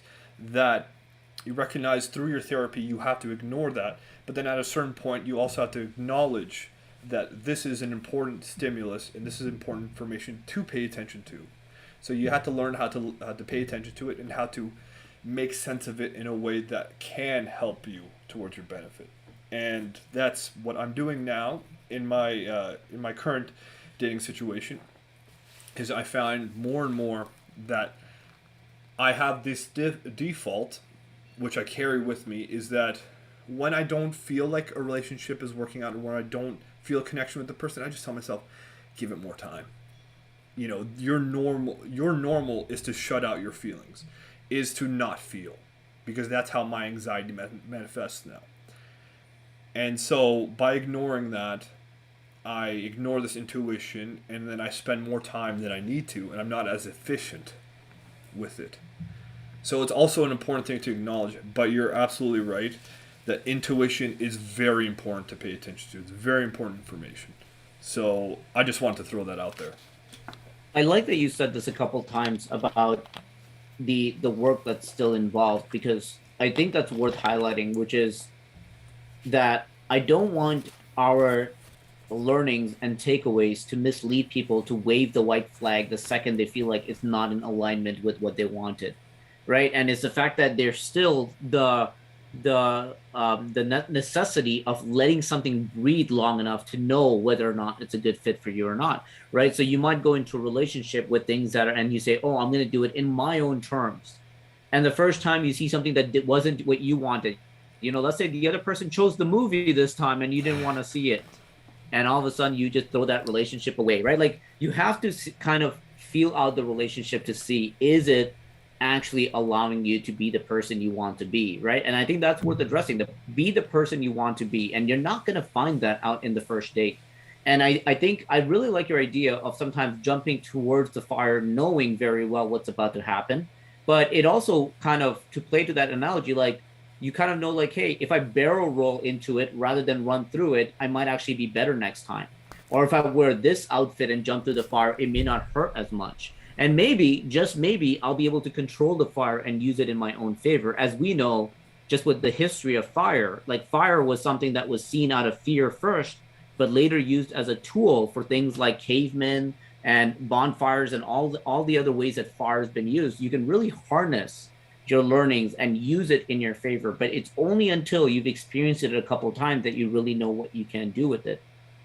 And this is also worth noting, which you so nicely aligned and outlined at the very end of what you were saying, which is the fact that that first date, if it doesn't go the way you wanted to, if you don't feel like you hit it off, or even like the next few dates after, you're not waving the white flag just yet. You're trying to give it a shot because there are other external factors that we can't ignore that sometimes don't make sense in the way we imagined a date to go, right? Like there's an external factor like nervousness. There's an external factor like where you went and what happened, right? Like maybe the service was crap and it ruined the mood. Maybe the food that you ordered wasn't great and it changed the pace and the momentum that you had. Maybe the outfit that you were wearing and the outfit they were wearing wasn't the right fit for the situation. Like there's just so many things that also get thrown in that if you're basing it based on the vision that you had of how it's supposed to go, you're always going to be disappointed. As a matter of fact, my relationship that I'm in right now actually went the opposite direction. I was actually skeptical because it was going too good. And I was so skeptical that I said, any day now, she's going to show her true colors and drop the act. She probably just has a lot of experience in the world of dating and relationship that she knows how to put on a good act. But I have yet to see any indicator of the fact that who she is isn't actually who she is. And she's been tested. We've been in public settings, we've been in business settings, we've been in festivities, we've been in private settings, we've been in bad situations, we've been in great situations. It's always her. And I think that I wouldn't have been able to give it that chance if that first date maybe didn't go as well and I gave up on that. So I like the fact that you really see it through and give it a fair fighting chance before you make that decision. But also, like, know that that other person has their own vision, right? It's like, yeah, you're going in with your own terms, but if everyone believed in the philosophy of do it by your own terms, who are you to dictate if this is going to work out or not? There has to be that alignment, which is why I come back to the word complementary, not compromise, right? Because complementary means you both kind of brought your virtual list of this is what I hope to get out of this, and it just blends. It just the colors come together and it creates your next favorite color. You love it so much that you're like, this is what I want, even more than what I thought I wanted. And that's where it gets really, really beautiful. And you don't get to experience that if you haven't give yourself enough opportunities to get out there and experience that. And as you said, really giving it that extra breathing room in order to see it to full fruition. Yeah, and I think you described such a perfect analogy towards that. Is that you blend your own colors to create your new next favorite one. I think that's such an important thing to recognize too. Is that in the process of getting to know someone and creating this relationship, is that both of you become new people and you create this kind of new life together, and that's important to recognize that you have to see how that works, and you have to give that time and patience, and you have to be able to communicate that well and function together to allow for that. I think as well, the hallmark of a good relationship is one that builds together and that maintains that, because it's so easy to think that it has to unconsciously work out, because if it doesn't, then that means it wasn't meant to be. But the truth is how, like, if you live in your room, live for a month and just don't do anything. Don't do anything to clean it up. See how messy it gets, and that's just through unconscious living, right? But if you consciously, either reorganize stuff or put things away that needs to be, in a way that is orderly, then it's going to maintain itself. And of course, you still have to clean it up, and that's where you can argue if we're going to make an analogy, that's where the arguments happen, when you actually have to do the active work of cleaning it up. But as long as you communicate the way of being in the relationship with the other person and live on your own terms, but also find out their own terms and then see how they blend together and be conscious about that and consciously communicate how that's supposed to work to both of your benefits, without having those added expectations that are naturally placed on us through our upbringing, through society, and all of that, then it becomes something truly beautiful, I think. With relationships in particular, it's romantic ones, I mean, that's where it gets challenging, especially where a lot of people don't subscribe to that idea yet, I feel, or they might think they do, but there's this unconscious kind of programming that we had to work through, and that both parties, even me, like, I talk about this, but I don't have everything figured out. I'm still figuring things out, so I have to be able to communicate like with the other person to be able to figure out what it means. What Because I may not know everything about myself, and the other person may not know everything about herself, and we don't know how we fit together. So how can we naturally know what to do when we don't talk about it? And they could point out the things that maybe you don't know about yourself, and maybe it is something to actually take into account, and maybe it is valid information. Maybe it could be off, and that's where the context and the self reflection and the awareness come into play, and vice versa. And you can see how you blend together. And when you blend together, are you a better person for it? Are you more of the person you want to be? And I think that's the most important thing to ask. And then same with the other person, because I find too that in my past relationships, what has happened, at least my feeling from it, and granted, this is only my side, is that when I blended with these people, what happens is that I become more whole emotionally, in the sense that I'm able to be more emotionally stable. But what happens as a result is these other things don't blend well, and that's probably why the relationships fail and why I become miserable, because I'm not as ambitious, and I feel that I had to sacrifice a lot of things that make me happy, and I had to adopt new patterns that don't serve me well. And probably my exes can probably say something completely different. But the thing is the main takeaway I felt like, and probably the reason why I failed, is that even when I blended with the other person, I felt like I made the other person better at times, but ultimately I made them worse, because I put them. I had this kind of.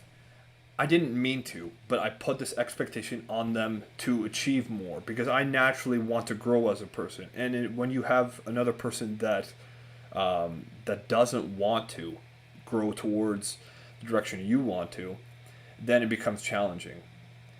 And that's also where I'm finding peace with the fact that doing it on your own terms means that you're growing, and the person might grow as well, or wants to grow and is growing, but you may not grow in the same direction all the time, and that's okay. And if you grow apart naturally, but the time you spent together was special, and it really benefited both of you, I think there's also a conversation to be had that those relationships that failed may not be failures, may not be failed relationships. It's just that the time you spent was special and beneficial for you for that period of time that you were together, and as a result you become better people, and you are looking for other things. And I think that's such a special way to look at it too, where you don't feel like you have to hold on for the sake of holding on, because I know a lot of people in long-term relationships that aren't happy, and that want to get out, but they feel like they're trapped. And maybe just having a conversation about that piece might open them up, and might open up the relationship to either deciding how they're going to move forward, and whether or not that means being together, or that they've naturally grown apart, and that it's okay. The question that I find myself asking quite often when I'm in a relationship, whether it's with a significant other or a group of friends, is I ask myself that if I spend the rest of my life with this inner circle, am I happy with the person I will become? right? And I think that was a big eye-opening question for me because it really starts making you think about the long-term ups or downs that could happen as a result of this. And you know, in your example with your past relationship, it's like you had an objective, you want to get into a relationship with someone that you can grow with and like not just grow old with, but actually grow up with. And the fact that that person didn't, rather than you trying to find the right person that subscribes to that way of thinking, you're trying to kind of enforce your way of believing into that relationship, which causes friction. It's tiring. It's not as fun. And there's pushbacks. The person says, you're trying to change me. You're trying to say, I'm trying to change myself. And like, there's just a lot of things that happens that just doesn't make the world work the way you wanted it to work. You know, there's a common saying out there that you can't change someone that doesn't want to be changed. And I believe that especially in relationships. And I've definitely seen that in friendships as well. But there's a part of you that just keeps trying. And you try to convince yourself that's a good thing, you know, that you don't give up and that you're just trying to look out for the person's best and you believe in this person. And part of you thinks you're that special snowflake that might be able to finally change that person. So you stick it out and you don't realize that what you're actually doing is long-term harm. You can convince yourself, you can put makeup on it and convince yourself that it was actually the right thing to do. But the truth is, you've actually tried to force your beliefs into a world that it doesn't belong in, rather than trying to find someone that is craving, dying, and hoping and praying every single day for someone like you. And that's what that kind of like put things in perspective for me. And I also started having a very heavy perspective on the fact that I'm okay with being selfish with my happiness. Like there's nothing in the world that I would choose over my happiness. I don't care how good things are. If it meant that I had to sacrifice my happiness or go downhill with my level and my gauge of my happiness, that instantly means I'm going to abandon it. And I don't care what it is. Like that's the bottom line for me. There's nothing that trumps that level of happiness as my ultimate goal. And when I started having that, I also started realizing that sometimes that means that the decision that you make is unfavorable for other people. And I've actually come to peace with that. You know, I used to not because the human emotion in me brings out other emotions like, oh, you're being a dick and you're being selfish and you're being the one that is cutting people off and it's not right. And because of that, you're the wrong one. You pissed off and offended people. You hurt feelings. All these other things try to convince you otherwise. But when you realize that the bottom line is you made a deal that you're not going to put anything above your happiness and you're not going to put anything above your growth.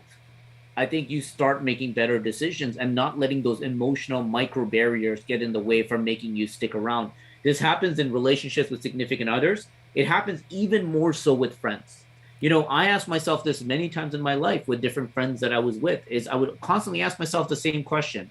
If I spend the rest of my life with this group, am I happy with the person I become? And when it's no, I realize that that means I need to do something. That wisdom is such a big piece of wisdom. And I started this episode by saying that relationships, it's such a big conversation for me, one of my biggest, because I think more often than not, I think 9 out of 10 times for people that are going through difficult times, the solution is just surround yourself with different people. I really believe that. You know, is if I was going through a life and you know, weight loss and getting in shape was my ultimate struggle, is it so hard to believe that if I change my circle to 10 gym rats, that all they do is talk about fitness and nutrition, that I wouldn't naturally start picking up those habits and putting that in play? I mean, you are just one example of someone that lives a healthy life, and you're just one person that completely changed my mindset around working out and nutrition. Imagine if my entire circle was like that, how much more fuel would be added to that layer. Is it so hard to believe that you wouldn't be earning more money if you started spending more time with people that make significantly more money, right? It's those realizations is the understanding that I have that you don't need to be okay with where you are. And the reason I think most people are afraid to move away from something that they're in, especially if it's not favorable for them, if it's actually stunting their growth and their level of happiness. I think the biggest reason most people stay there also ties in with what I said with why people run back to their exes, right? It's that lack of confidence that I don't think they can find someone better. It's that lack of that feeling of being desired, even as a friend. And also there's that fear of like, I don't know if I can find anyone else. And it wasn't until I entered the world of digital and social media and really understanding how community building works online, that I realized that it's actually one of the easiest things we've ever had in this planet that didn't exist even a generation ago. An opportunity that we never had, which is simply the fact that you can change your entire life by just spending some time online, finding the right people to surround yourself with. You can change any part of your life. You want to get more spiritual? You can find a group that'll make you more spiritual. You want to make more money? You find the right people. I've gone so heavily into the world of investing in the last year, and I've made so much money investing. And I've only made that because I started surrounding myself with people that are in the world of investing. So it's possible. And 9 out of 10 times, it's the answer is that realization that if you just change, if you're unhappy with who you're surrounding yourself with and you just change that your whole life could start falling into place. And it boggles my mind how little that's talked about. I know we kind of see that cliche quote sometimes of like, your network is your net worth or something like that. But the real underlying meaning of being able to get into a happier place, like forget the financial part, just being able to be in a happier place 9 out of 10 times involves just being around the right circle of friends. Yeah, I think so as well. Like we discussed earlier, and well, I referenced your discussion towards you are the sum of the people you are with. So, yeah, if you want to develop like these habits, it's very important to surround yourself with people that do. And I mean, like you could even think about it in any kind of way. You can think about your health too. It's like if you're sick, don't you want to be surrounded by doctors? That's why you go to the hospital. Why can't the same be said towards whatever goal you have? I mean, people go to therapy for the reason, so they're surrounded by a therapist. They have financial advice through a financial advisor or an accountant, such as that. So I think it is an important conversation. And to those people that think that it's that is too hard, I think you really have to examine the way you look at your relationships as well. You can also change them. You don't have to. Changing doesn't mean you cut them out completely. You just change what you do with them. For instance, we have a couple of friends, and the relationship I have with them is that I don't spend time doing the things that they want to do, which I don't want to do for the sake of the friendship. And that's the way, and vice versa. So that's the way that it works for me. And maybe it's not the best way that works for me because sometimes I do get a little bit resentful for the fact that I feel like there is effort that I put in that isn't reciprocated, but that's based on my own expectation and that's on me. And if I really wanted to change it, then I had to put effort to doing so. So, like you said, it's easier now that we have these digital communities, and we can find whatever niche we want to go into. So for me, even though I'm saying that, I'm just giving an example that I'm still working towards that, and it doesn't mean that it's not going to happen. It just means that I haven't put the right attention into it. And also, you have to recognize your priorities. For instance, mine isn't about that at this moment, but in the future it might be. And having that relationship with yourself is super important to recognize that sometimes, especially from the outside, we're expected to have this complete life where you have this ultimate balance of financial, your social life and your personal life, and your career, right? That you have to have all these things figured out right now, this very second. And I think that puts this unnecessary friction that we have to reach at all different directions and somehow be able to be competent in everything. Where it's we talk about balance a lot, and it is about finding the right balances, and those shift day to day, just as they would in relationships too, the romantic ones especially. If you're going through a hard time, maybe it is due to the fact that you've been neglecting it, and you have to readjust that balance, or vice versa, that you put too much time towards it, and you end up neglecting these other aspects, and those are what's making you unhappy. And you can surround yourself with people that feed you in different ways, right? If it's about you're not spending enough time and you don't feel happy because you don't have as much fun. Maybe, spend more time with your friends that give you that fun, or be able to spend more time with your partner, or be able to spend more time with the people that give you that need that you feel is missing at that time. I think, now too that we talk a lot about how important it is to have, these people in your life that you want. It's very important to understand that you have to know what you want and you have to know what your needs are too, and those are separate things which kind of become colluded in a sense, because you never can know who you are 100% of the time.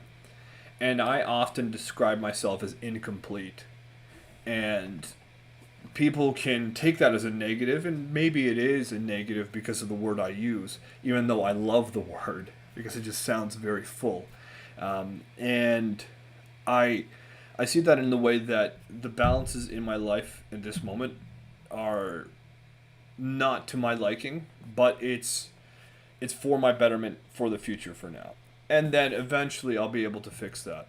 And there are some times where I'd like to go in extremes in certain things. For instance, I have an extreme now where I'm studying for my board exam. So of course my life can't be complete, because if it is, then I neglect this very important barrier, which is to my future happiness. And to your point of saying that you have to be selfish with it, being selfish with your happiness doesn't mean that you give in to the immediate gratification. It can be the delayed one too, where you acknowledge what the sacrifice you have to make at this moment to make yourself happier, and judge whether or not it's worth it. There are certain things, like we talked about, like long-term relationships where you're not happy and you haven't been happy for a long time. You've been neglecting what you want and who you want to become. And this whole neglect is for this false idea that maybe it'll be better, or that this is the way it ought to be, when it isn't. And in order to understand that, you have to have a good relationship with yourself, but you also have to be honest and communicate your own needs with your partner, or with any kind of relationship you're in.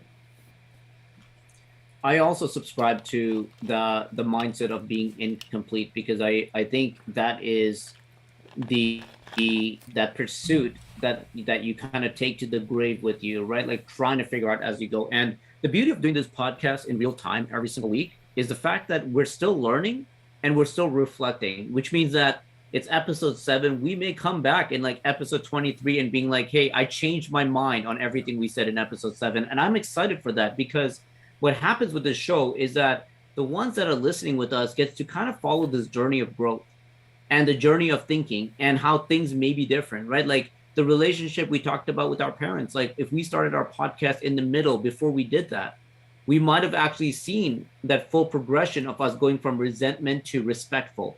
And I think that's kind of beautiful in the world of podcasting, is we kind of get to evolve as we go. And you're right, there's no figuring out. It's really about learning as we grow and sharing as we grow, and hoping it continues to fuel the fire that makes us grow, which I think is very important.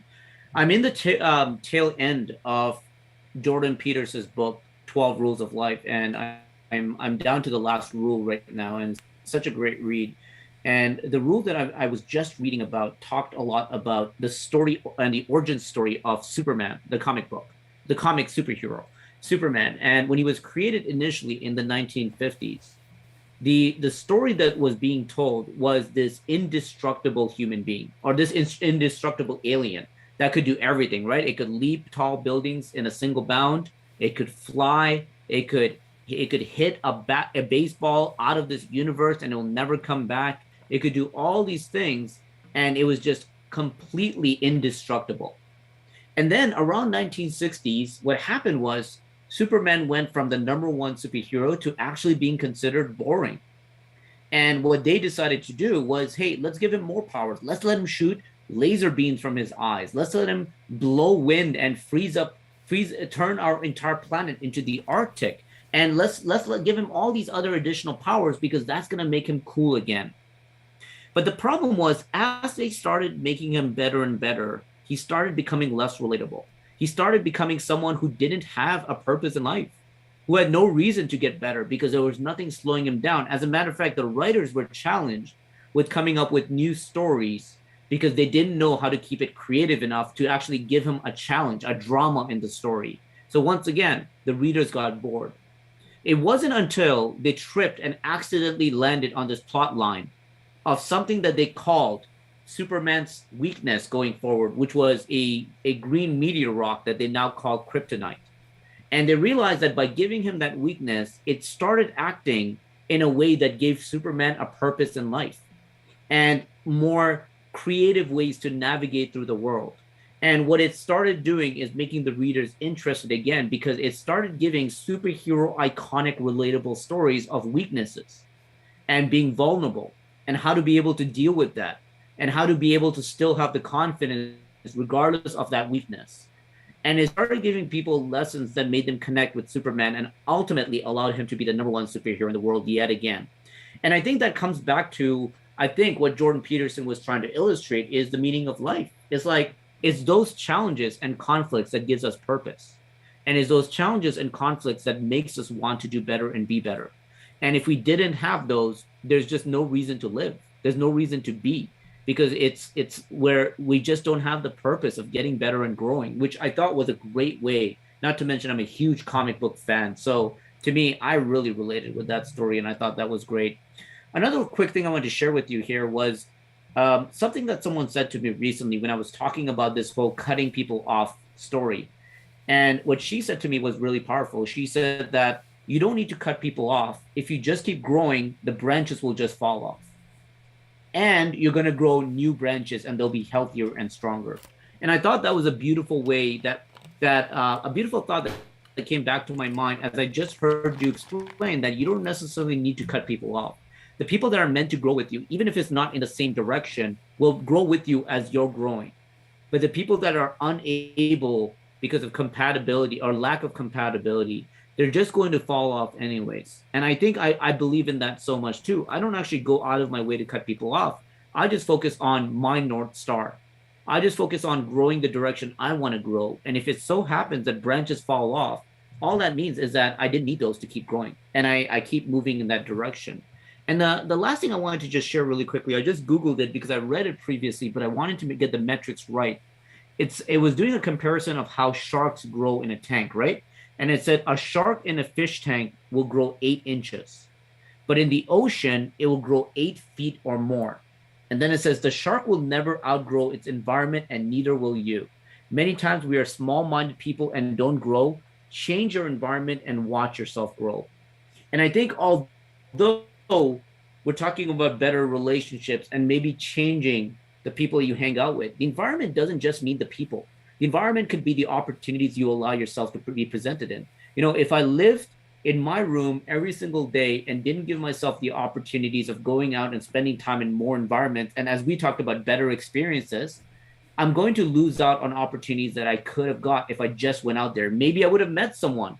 You know, maybe that conversation would have resulted in something else. Our friendship, you and I, came out of that same example, right? It was me being invited to come to hang out to your house. We've never met. I had all the reasons to say no, but if I didn't change my environment and surround myself in a space that allowed me to create that relationship with you, we wouldn't have this podcast. And gosh, it terrifies me to think about how much other things I wouldn't have. So I can be more thankful that I've done that. So the idea that you grow when you change your environment, or you stay small if you stay in a closed environment, is a fascinating concept. And I wanted to bring that in here as we wrap up Camille, our season break episode, which, you know, I said at the beginning I couldn't pick a favorite episode because it's like picking a favorite child, but this one would definitely be up there. I'll just throw it out there. I love how open you are willing to get, man. Thank you for sharing your story about your relationship with your mom and the transition and your family story, the relationship with your friends, the relationships that you've had with significant others in the past, the good, the bad, and the ugly. I think this show is what it is because of our ability to actually throw it all into the ring. And I'm forever grateful to be able to co-host with you, Camille. Thanks again for jamming with me today and for another incredible conversation. Thank you so much. And likewise, thank you for sharing everything and your insights as well. I felt like I learned actually a lot just even talking out loud, but listening to you. And again, it's always been a pleasure. And I look forward to the next one. So I hope you have a great trip. And thank you all to the listeners. I saw that we have some live listeners today, some good activity happening on the YouTube live side. We are forever grateful that you tuned in. I hope you got even one piece of value from today, although I'm slightly confident you got a few based on what was being shared from today's episode. As I mentioned, we're going to be off until the very first Sunday in October, I think. So we're going to take a little bit of a break, but that also means you have almost 14 hours of content to listen to on the Modern Mindset podcast. So I encourage you that if you haven't listened to any, if this is your first one and you kind of got the taste of what type of conversations we have, I really think it's worth taking a step back and revisiting some of the old ones, because what you're going to find, which is why we call it chapters and not episodes, is that these aren't exclusive conversations. They stack on top of each other. And for you to get the most value out of the Modern Mindset podcast, it means to really take in all the different pillars that we laid out in order for you to lift yourself up and grow. From myself, from Camille, and to all of you, thank you for tuning in. And please continue getting better. We'll see you again soon. Take care, everyone.